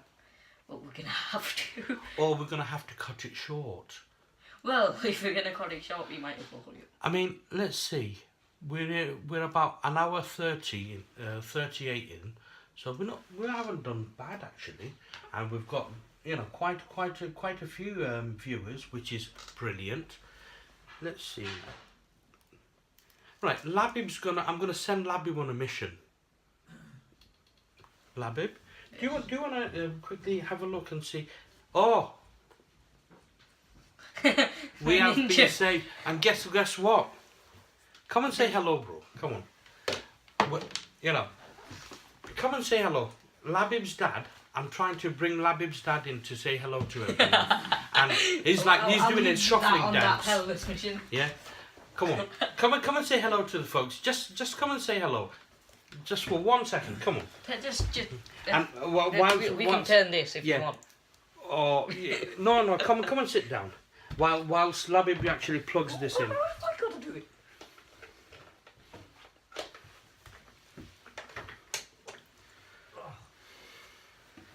Right. On my right-hand side, yes, that's the one. We have Janab Abdul Rahman. He's the proud father of Labib, and also, you know, he's the chap who, you know, like looks at the content that Labib actually sort of learns at home. So we'll ask, whilst I'm shuffling to try and get my charging cable on. I know, you know, I didn't think of that before the filming started, so just bear with me a second. And I drop it. Right, you're going to hear some muffling, scratching sounds. Ignore me. That's me, you know, plugging the charger in. Yes, scratching. I'm trying to be a DJ here. Oh. Where are we? Here we go. Are we still in frame? Yeah. Oh, brilliant. Okay. Right. Can you sit there? Oh, go on then. Now you're trapped. I know. What have I got myself into now? Huh? Right. Here we go. Right, so would you like to say a couple of things about Labib's education and, you know, why you decided that homeschooling is right for him? 2 words. I'm wonderful. I'm great. Yeah. There you go. That's Oh, for you. you've established that. I think our viewers actually know about that as well. 3 words. Okay. Right. Well, as parents, we didn't really want it to. You know, we didn't really want to take him out of school. But we wanted him to remain in school. But it got to a situation where, without being boastful, without sounding arrogant or such, it got to a situation where there was nothing that the school could offer him in terms of education. And for Labib, it became very frustrating. He'd go to school, he'd come back, he's not learning anything. In some cases, teachers are teaching things which he thought was incorrect, and he was trying to correct the teachers. So he was having a confrontation with the teachers as well. So I think it was after 3 meetings with the head teacher, we came to the conclusion that, you know, well, the final meeting was with the deputy head teacher, and she herself admitted that, you know, in terms of science, there's nothing that they could do for Labib. In terms of maths, the only thing they could do was put him with year 6. You know, I mean, now we're talking at the age of 7. Labib was 7 years old, and the deputy head teacher was saying that, you know, that we can put him with year 6, but it's only once a week. Now, once a week was enough for Labib as well. Yeah. So, because of these things, you know, we came to the conclusion that the school couldn't do much for him. I don't know if that's because he was going to a state school. It might have been different if he was going to an independent school. It might have been different, I don't know. And so we come to the conclusion that we need to take him out of school. We need to tailor his education to his needs, to his abilities. That's why, you know, we took him out from school, and we began this journey of home education. And it's worked out quite well for us because Labib has he has a confirmed place at grammar school. Mashallah. You know, for the last 3 years he's been homeschooling, so it proves that homeschooling has worked. Because, you know, to get into a grammar school, you need to do 11 plus tests, and these are not easy tests. I mean, I've looked at some of the tests that Labib has done, and, you know, some of the questions I can't answer them myself. So, I mean, it's got its place there. That's the second choice. The first choice is had the test recently. We received a letter today. The principal's inviting him for an interview. If the interview goes well, he should get his place at the first choice grammar school. Again, that's proving that, you know, the home education has worked. You know, the style that we've had. And you know, a big thank you needs to go out to Koyes Mia and James Watson. You know, they spent a lot of time with Labib, taught him things that I can't teach. Yeah, so it's worked. So that's how it's gone. Yeah. In terms of support, you know, obviously, it's not something like I say from a parent's point of view. It's not something that I've considered, you know, for my kids.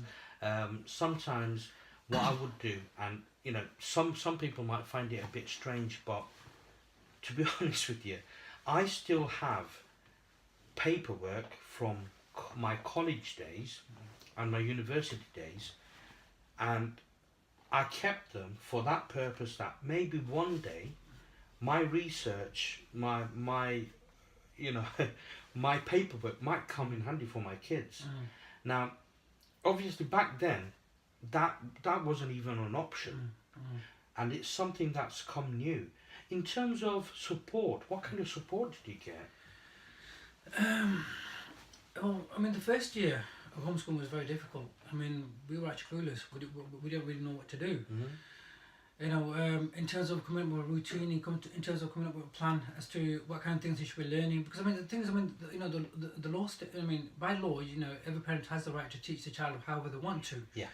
But you have to teach them something. Now, you don't have to teach your children the national curriculum. You can teach, you know, for example, you can teach them maybe just Islamic studies along with art. As long as teaching them something. That was my next question. Yeah. Do you have to stick with the curriculum? You don't have to. I mean, that's recommended. That's recommended because, I mean, of course, you know, I mean, of course, every parent wants their child to succeed in life. If they want to succeed in life, they will have to, you know, take the government's recommendation of following the national curriculum. So yeah, so I mean, the first year was very tough. I mean, we were clueless. But I mean, as we discovered with, you know, once we got into this social hub of, you know, homeschooling parents, we found that every parents have the same experience. In the first year, it's a struggle.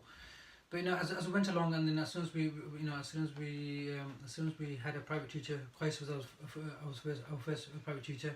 He was an excellent chap.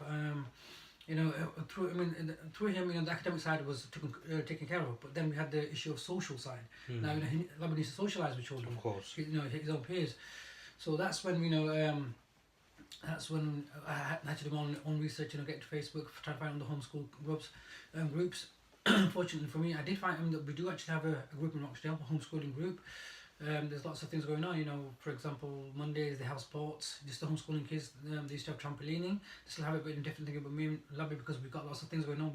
Do you wanna mention that group, so other parents in the area, you know, have something to, you know, as a reference? Yeah, it's the Oldham, Rochdale, Bury, Middleton homeschooling group. You can find them on Facebook.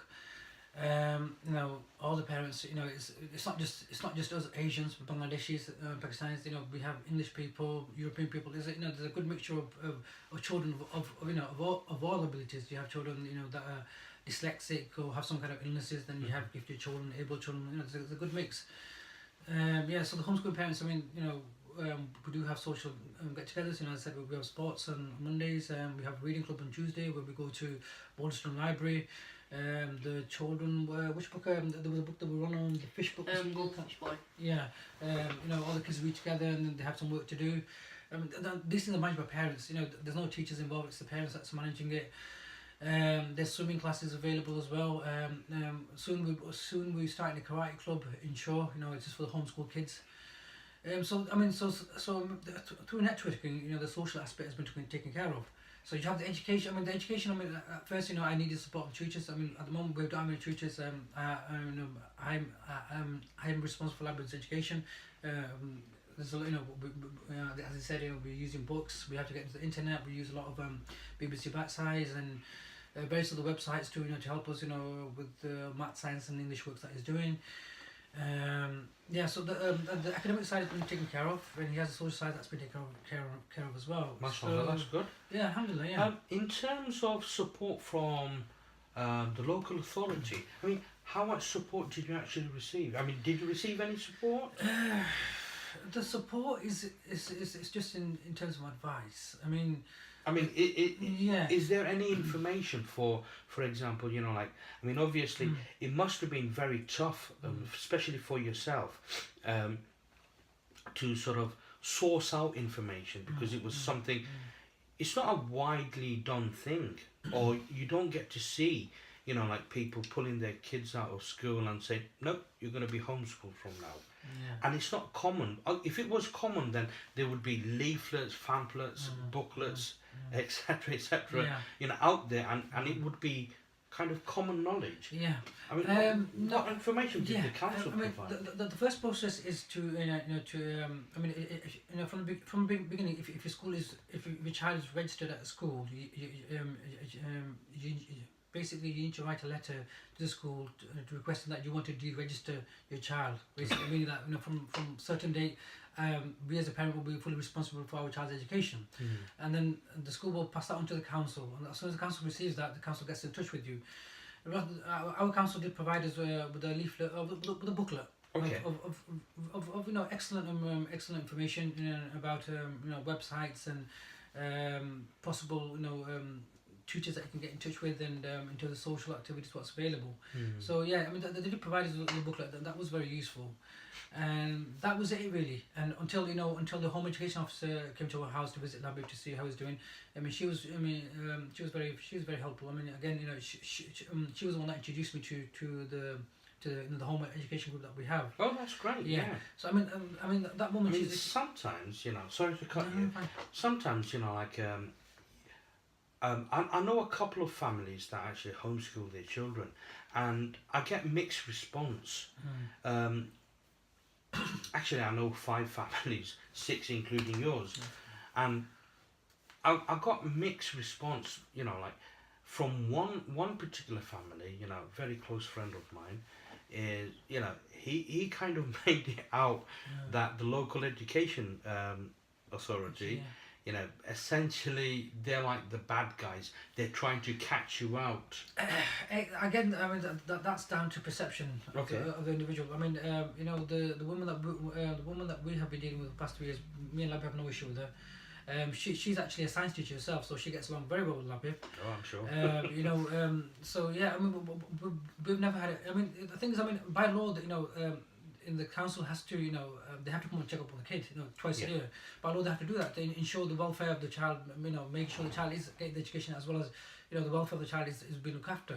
So they have to do that. No, I mean, I can understand why some parents will, you know, they will feel that the council is on the back, right?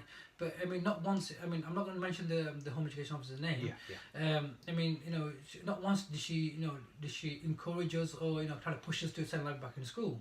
Right. But I mean, but then again, with Labib it's a different case. I mean, we have an able child here, and then, you know, if you have a child that's struggling with education, is a home education a good option for you? I mean, that's a question that you need to asked. weigh the options up. Yeah, I mean, our situation is completely different. I mean, because, you know, we have an able child. You know, even if he was taken out of school and he wasn't doing anything at home, I mean, he wouldn't really be. In terms of academically, that wouldn't really put him back much. Maybe socially that would affect him. The social aspect might have had a problem with him. But I mean, for us, it's worked out, alhamdulillah, you know. I can understand. I mean, I can understand why some parents have this negative vibe about the council, but, you know, we personally have never had any problems with the council. That's good to know. That's good to know. It could be a one-off thing, or perhaps, like you say, it's perception, lack of understanding, and perhaps, you know, like some sort of a breakdown in communication between. That's fantastic. I mean, there's another thing. I'm not sure whether, you know, I should mention this on live. Now, one of the main purposes of going live is to promote an event that's coming up very, very soon, and just to sort of give you a quick introduction, a brief. You know, last year a similar event happened, and it was the first of its kind in Rochdale, which was, you know, absolutely amazing. Unfortunately, I was working down south, and I couldn't attend. I would have loved to attend, because it was a former place where I used to work, and, you know, it's the local community, you know. And you know, it's something to be proud to be a part of. And young Labib, you know, like, actually was, you know, the superstar.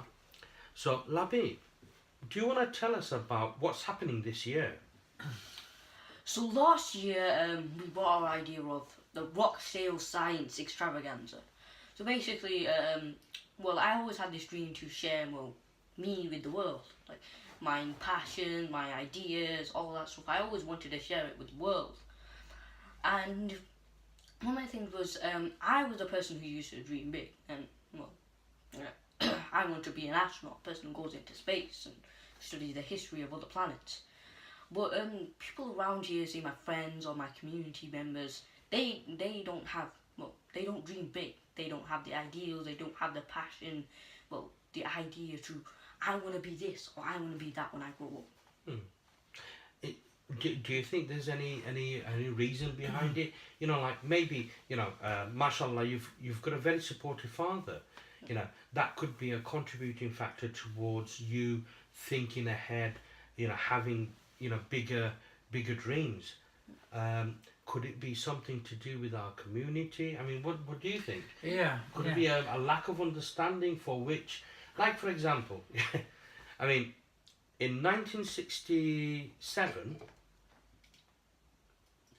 Mr. Armstrong jumped off a shuttle and landed on the moon, didn't he? Mm. He put his Crazy guy. yeah, tell me about it, crazy guy. Now, you know, I'm probably giving away my age here, but you know, back then, you know, I was little, but when I came to an age of realization, I started to think big. I wanted to be the first Bengali astronaut. Fantastic, yeah. I wanted to be the first, Bengali astronaut. Yeah. But over the years, because I grew up in a period where it was difficult for immigrants, my dreams were shattered. Thinking this was the highlighted title that used to come up. Because, guys, forgive me for using this particular term. It's only just for demonstration only and not intended to offend. But the term I used in my head was, a Paki can never be an astronaut. What a massive mistake I had made back then, because we were victims of racism. We used to get picked on the roads.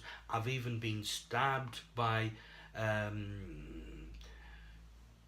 certain individuals just because of the colour of my skin, the way I appear, and these things shattered my dreams. Now, it's fortunate that young Labib is living in a time where it's almost non-existent, isn't it? I think, yeah. I understand the points that you make. The points that you made. I mean, yes. I mean, you know, for your generation, leading up to our generation, we did have to deal with the racism as a whole. The challenges for Labib's. I mean, the problems that we've had. I mean, you know, his generation will have similar problems. I mean, for example, I mean, the fact that we are living this area is classed as a deprived area. Yes. Now, research suggests that, you know, children living in deprived area, in terms of aspirations, don't really have big aspirations. Reasons being maybe because, you know, parents have the time to offer their children. Parents are worried about paying bills and all that stuff. Yeah. They can't sit down. They can't socialise together. You know, parents taking the lead in child education because maybe the parents don't know much about education because they're from back home. Yes. They don't have the education. I mean, if we look at children, you know, able children from middle class areas, middle class parents, the opportunities they get compared to the children in deprived areas, you know, there's a big difference. I mean, for example, you know, during the weekend, free time, you know, our children are on the street playing football. Where the middle class parents' children, they'll be playing football in a supervised environment, you know, where they've actually got a coach that's teaching them. Yeah. Yeah. But our kids are on the street just playing out amongst themselves. So this is one of the examples. So I mean,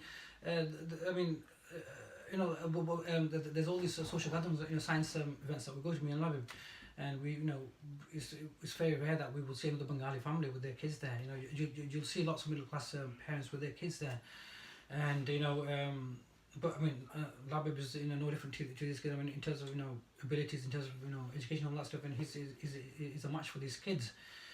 And but it's, you know, it's obvious that you know, these parents are taking their kids to these galleries and museums and all that stuff. But you know, parents around here, maybe they're not aware that museums are free, galleries are free, and the benefits that that the kids get from these kind of these kind the of things. influence that they Yeah. have. Yeah. So, I mean, in terms of racism, I think Labib's generation. I mean, they're not really experiencing what you guys had to experience, and us guys, when it came to our time, it was on the decreasing level, but. I mean, I think that, his generation will have some other problems. Every generation has problems, but I but think, it differs from Yeah, generation to I generation. think what Labib was trying to say was that he genuinely believes that he can be whatever he wants to be, whatever he wants to be. And it's not impossible. Yeah, and I believe in him as well. And Because the International Space Station at the moment, I'm just trying to remember. We've actually had a female Indian astronaut who actually spent what was it, 3 months, 3 months or 5 weeks in the space station. So we know there's no racial barrier because the International Space Station obviously has people from like various nations, nationalities, everyone working towards one common goal, the betterment of humanity, rather than US thinking about US, UK thinking about UK. And the beauty of it is, Labib's dreams can be realised because we also have ESA, European Space Agency, which, brilliant. I mean, that's the thing. I mean, all these scientific organisations, they have to work in partnership to achieve a goal. I mean, getting man into out in space. America can't just do it by its own fun. No. They need to do it in partnership. And the great thing is, I think it's United Arab Emirates that have established a new space organisation. Yes, they have. I mean, that's a Muslim country. So I'm just trying to think what they're called. Yeah, I can't remember as well. Can you? Don't point at me. Because when we were doing NASA project, the Mars project, we were looking at that. UAE. Yeah. I mean, now we're talking about Muslim nation here. So I mean, the Muslim kids that are getting into science. I mean, there's a country waiting for you. That once you get your bachelor degrees or your masters, the country that's going to be, it's going to welcome you with open arms, to go and work in the country. And the beauty of it is, like most of us are facing, there won't be much competition. In that field because there's not going to be that many people applying for that job. Yeah, that's on the benefit. But I mean, now that we're talking about science and Muslims, I mean, there's something that really upsets me and surprises me as well a lot. I mean, by nature, we as Muslims should be the greatest scientists going, because I think in the Quran there's over 700 verses where Allah's commanding us Muslims to look up to the night sky, look up to into the ocean. I mean, it's basically to think this is what Allah's asking for us, and this is what science is. Yes. I think it's a systematical way of observing and learning. Yeah. So I mean, it's a logical way of thinking of natural phenomenon. Yeah, I mean, but plus, I mean, if we look into the history of Islam, the golden age of Islam was the golden age of Islam because of all these discoveries that the Muslim scientists made at the time. You know, Ibn Sina, you want to help me out? Ibn Haytham. Yeah. Algebra. Yeah, I mean, all the great scientists. I mean, and then. Yeah, I mean. Ibn Sina optics, was it? Optics. Yeah, optics. He did the eye surgery for cataracts as well. Yes. And surgical instruments, which are currently even used today. He was the first man to actually make a recorded book of pictures, drawings of the operation that he carried out on the eyes. I think they made a movie on him a couple of years ago. Do you remember the name that we watched? We watched a couple of years. I can't remember the name. Hollywood made a movie on him, and it was an inspiring movie. Wow.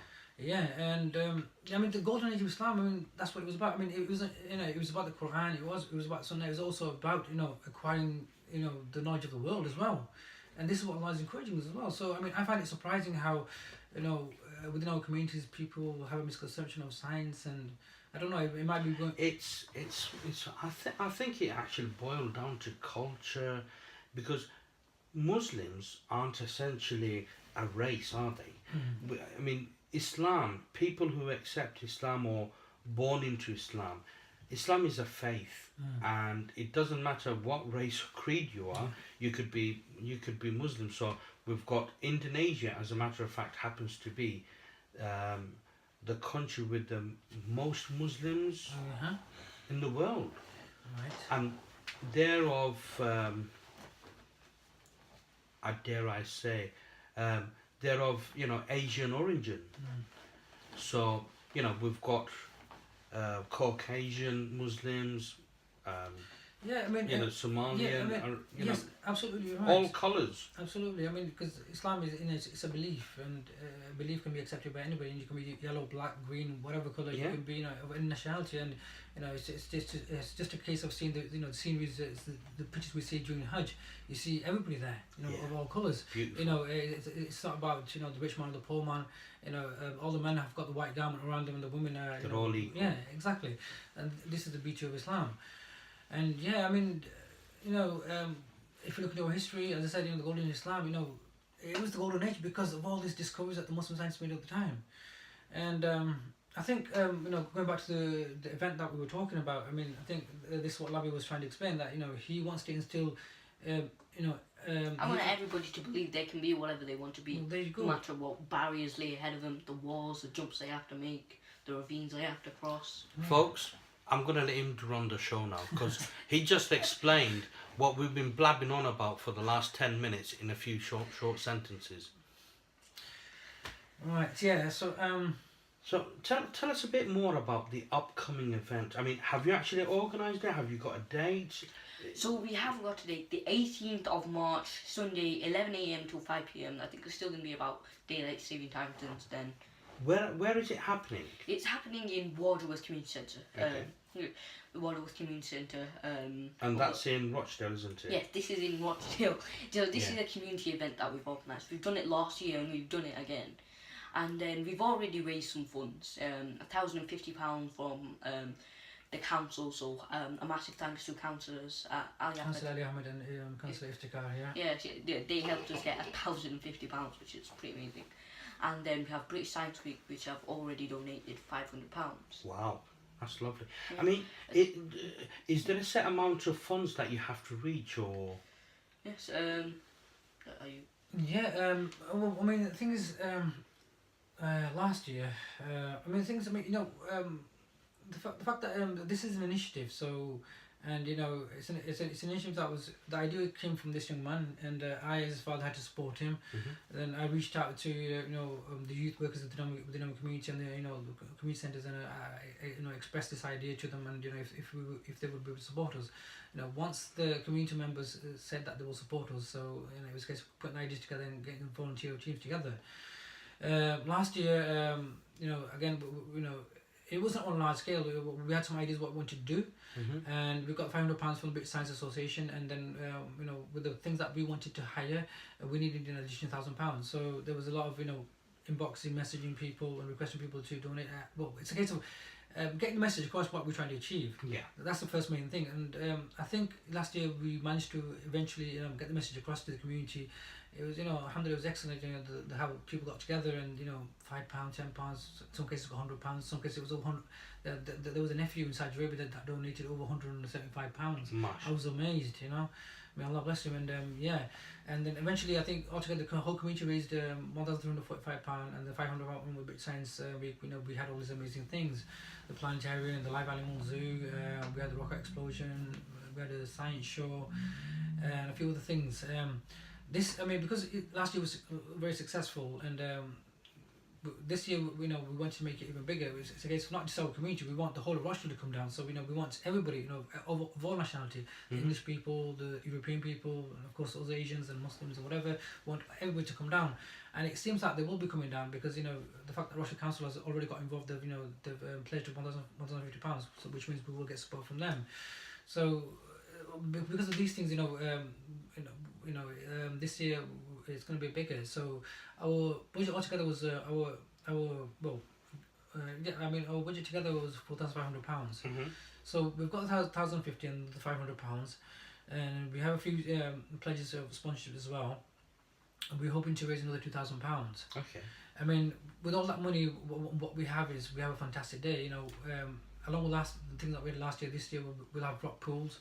Planetarium, full-size planetarium that fits 60 people. Okay. Yeah, I think must take over. yeah. Okay.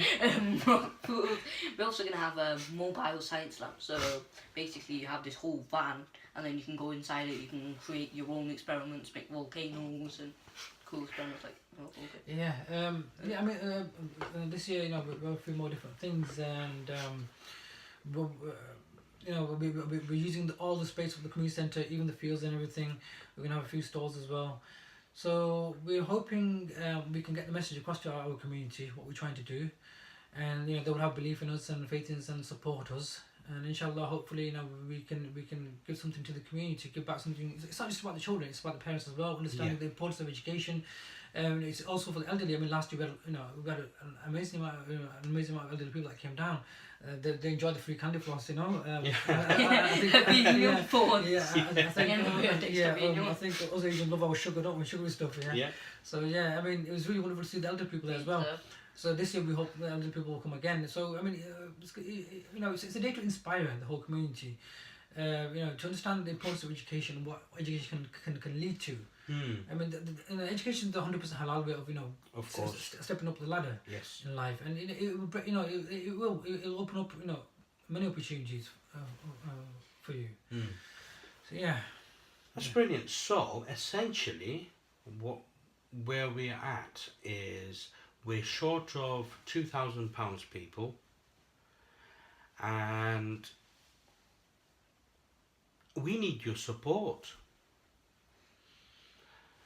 So whether you can dig out, I don't know, a £1, £5, a tenner, it's going for a good cause.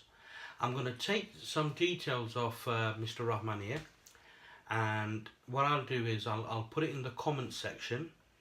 So, you know, if anyone's feeling a bit generous, like I say, it could be anything, whatever you can spare, or, you know, 5, tenner, it all counts towards, you know, the end goal. And it's happening on what date? The 18th of March. 18th of March. Yeah, 18th of March, Sunday, 2018, this year. 11 a.m. So to we're 5 essentially roughly about 6 weeks away. So we've got 5 weeks to raise the cash, and it's only 2k. And like I said, you know, I'm going to put down the details on the comment section, and you guys, you know, please be generous. It's for educational purposes, to improve our community, bridge barriers between, you know, misconceptions at times, and maybe cultural barriers where, you know, us parents, you know, have a less of an understanding of what the impact of education can do, you know, in the future. So it helps us to be better parents and support our kids in their interests. I'm just trying to think, what would be a good example? Anyway, I'll put that out there. For a split second there, my mind went blank. I was having a senior moment. These things happen, and especially on live, you know, someone's going to put the, you know, like the comedy factor in. So, yes, we're asking you a huge favour. I know it's a lot to ask for, but you don't have to, you know, dig deep. If you can transfer £1, that's wonderful. If you can transfer more, that's fantastic. But our aim is to reach at least 2,000 by 5 weeks' time. And like I said, I'll put the details in the comments, which I'll take from Mr. Rahman. Labib, before we end the show, obviously we're going to show his little study, but do you want to end in saying anything to the viewers? Obviously, I want to thank you, for watching, bearing with me and him and our perilous struggles of trying to get a charger on the phone. Yeah. Yes. It's something we forgot to do from the beginning, which we should have done. But okay. Yeah, thank you for bearing with us and watching. Yeah. Again, I want to just do a quick sign off event. If you want to donate anything, it's fine. Even a quid, even 50p. don't know if they'll allow you to donate 50p. They probably will. Yeah. Because there's a decimal point on the transfer thingy form. So I guess someone could give you a penny, but you really, do you want to spend, you know, that much time and effort putting in details and then transferring a penny? Well, like, you know, like the saying goes, every little helps.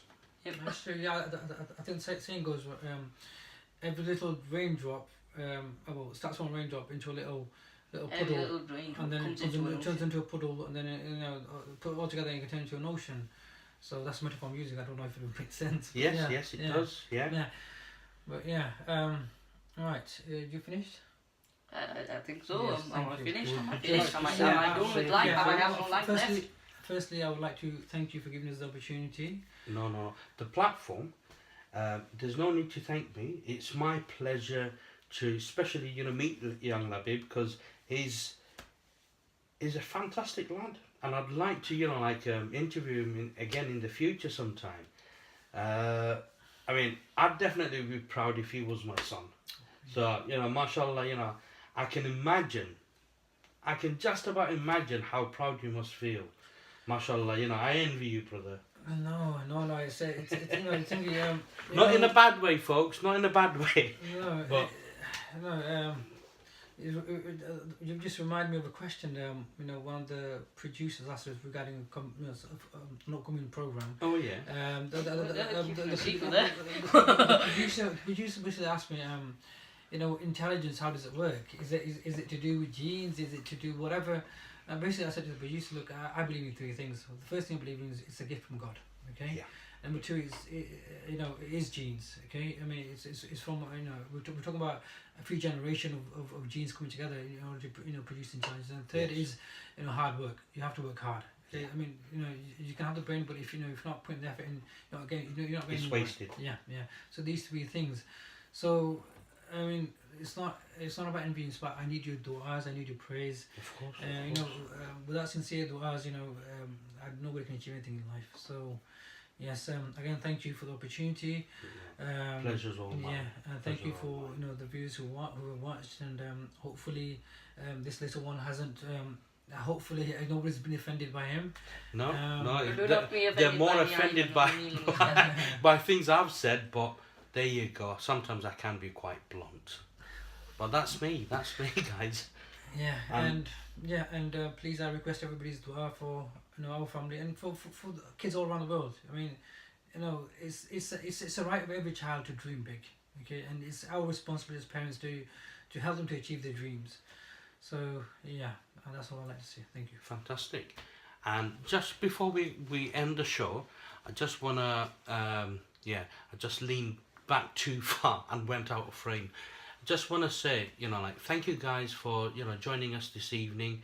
I know this show has dragged on a bit. I think we're on nearly 2 hours 18, but it didn't feel like that. You know, I was having a blast with this young chap. Guys, if you can support, you know, with whatever you can, please do so. And you know, it's a lovely thing to help spread knowledge.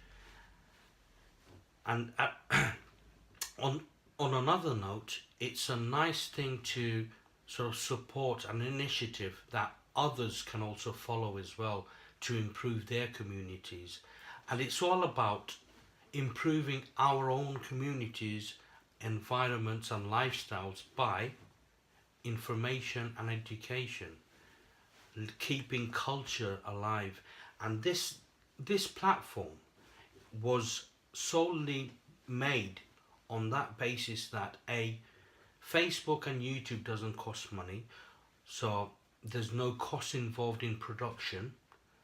I do it on a voluntary basis simply because I want to improve people's lives, even if it's in small increments, by spreading knowledge, showing examples of talent in our community, and providing a platform for those who want exposure. And that's what it is.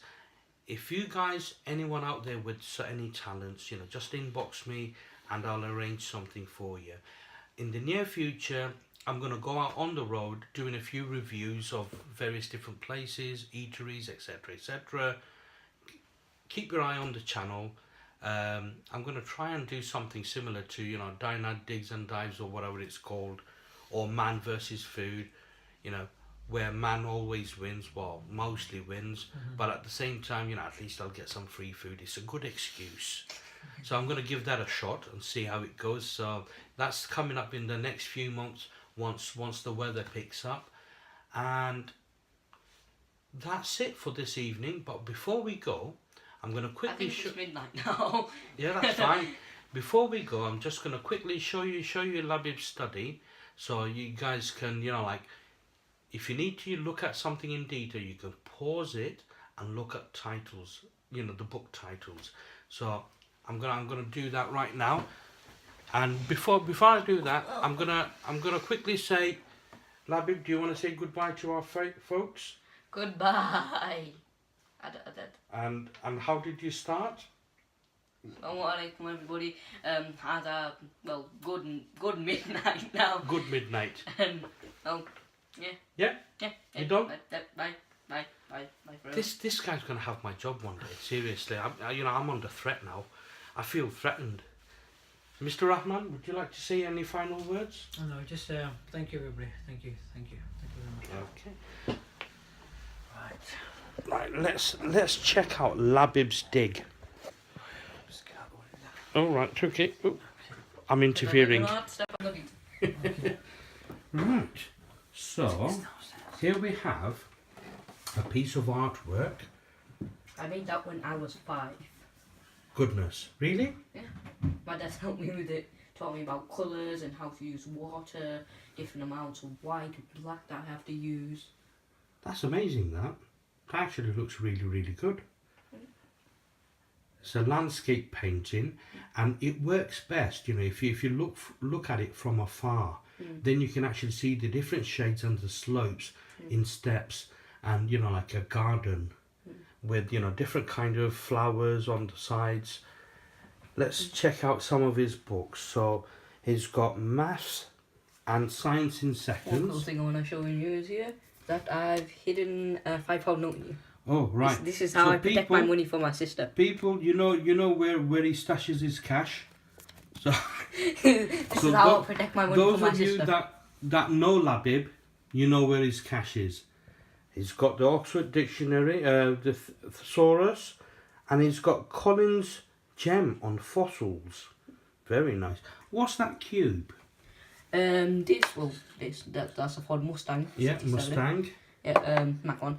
This is what I got from Manchester Sea Life. It's a couple of Nemos. Oh right, it's Nemo. Right, okay. Yeah, so it's a paperweight.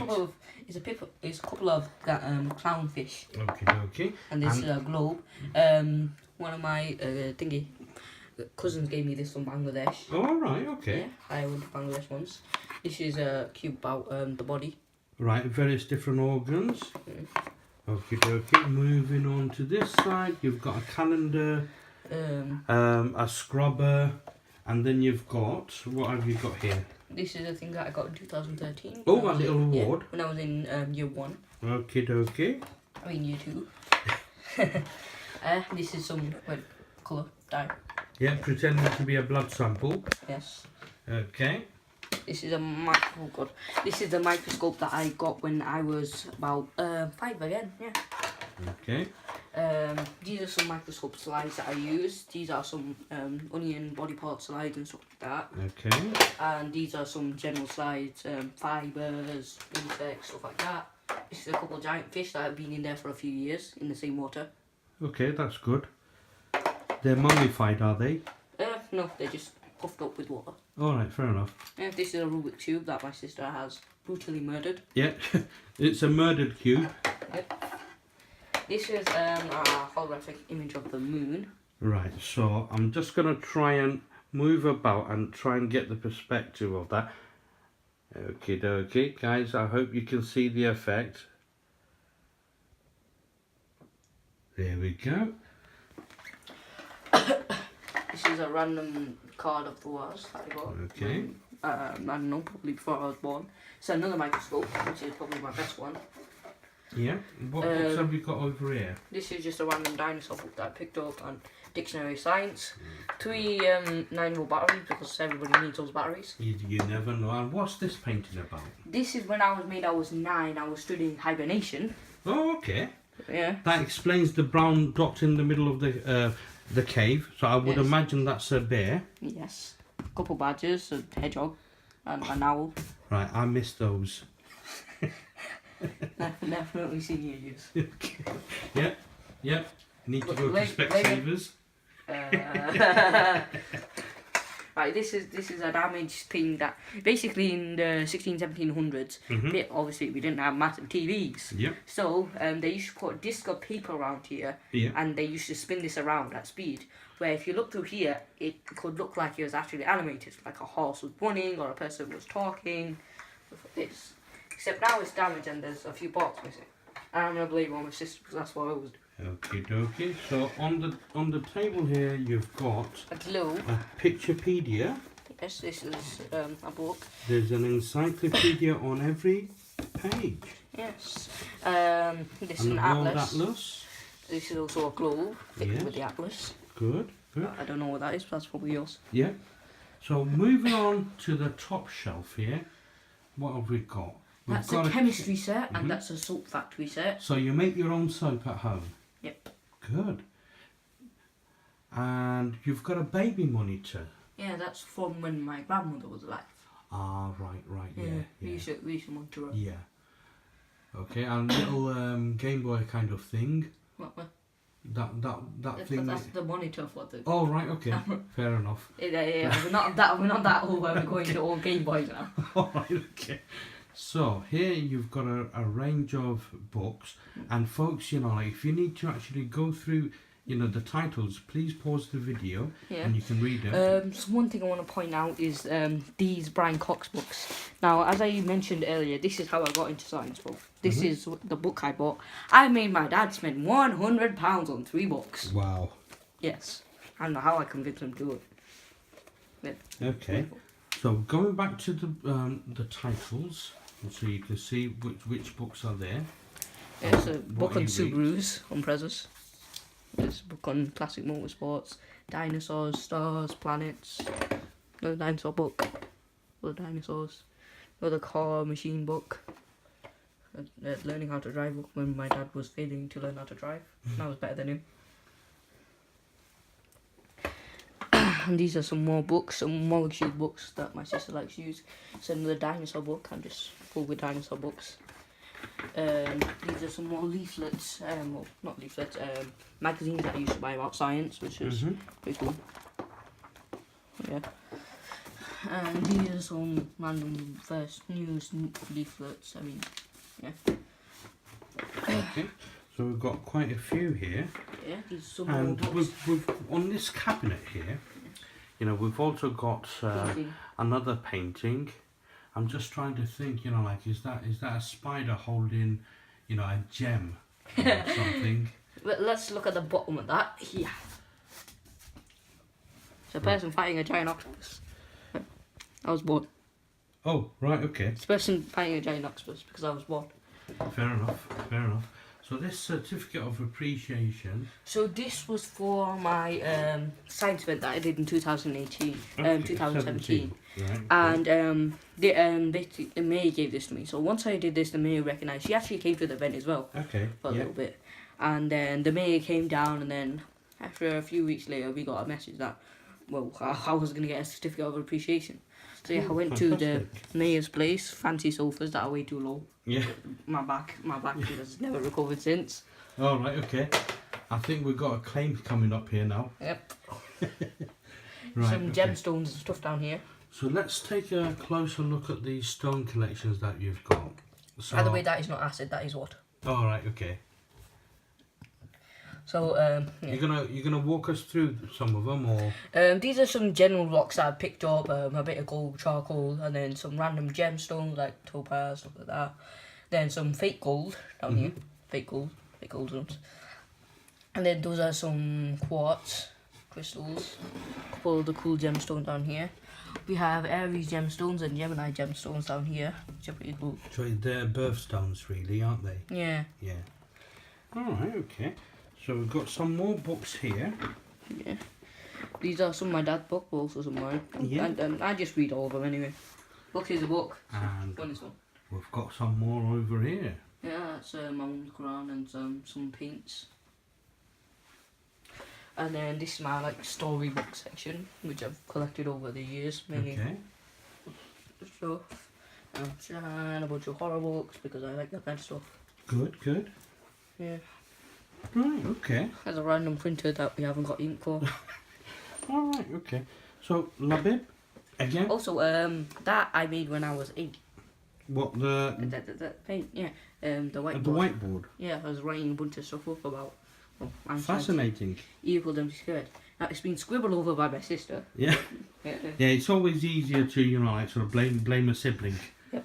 Yeah. It's very convenient as well. Yeah, so Labib, thank you very much for being a superstar today. thank you for coming. Let me shake your hand. Very nice. Yes, it's nice and warm. Let's keep it there for a bit. I think I'm getting cold. Yeah, I think that's enough. That Right. I need my hand back. Right, Labib, thank you again for having me, and all the best for the future. And inshallah, I'll see you soon. Sometime in the near future, and we'll chat more. And thanks again. To invite me over, Thank you and for for coming. your Vim tour. That was lovely. Yes. And I'm going to finish it off in a bit after I finish the program. Yes. Right. Okay, folks. So far, it's been a great show. I really enjoyed it. Probably because of the Vim tour. I don't know. It could be a contributing factor, but we're going to call it quits this for now. And I'll see you next week. Next week we'll be talking about transport. Should we go, for electric vehicles, or should we look for alternatives? And If we go for electric vehicles, what are the costs involved? Let me know in the comments what kind of topics you'd like to see me to cover, and the more comments on the same subject wins. This is EjaySam signing out. Assalamu alaikum, adab, and have a very nice good night.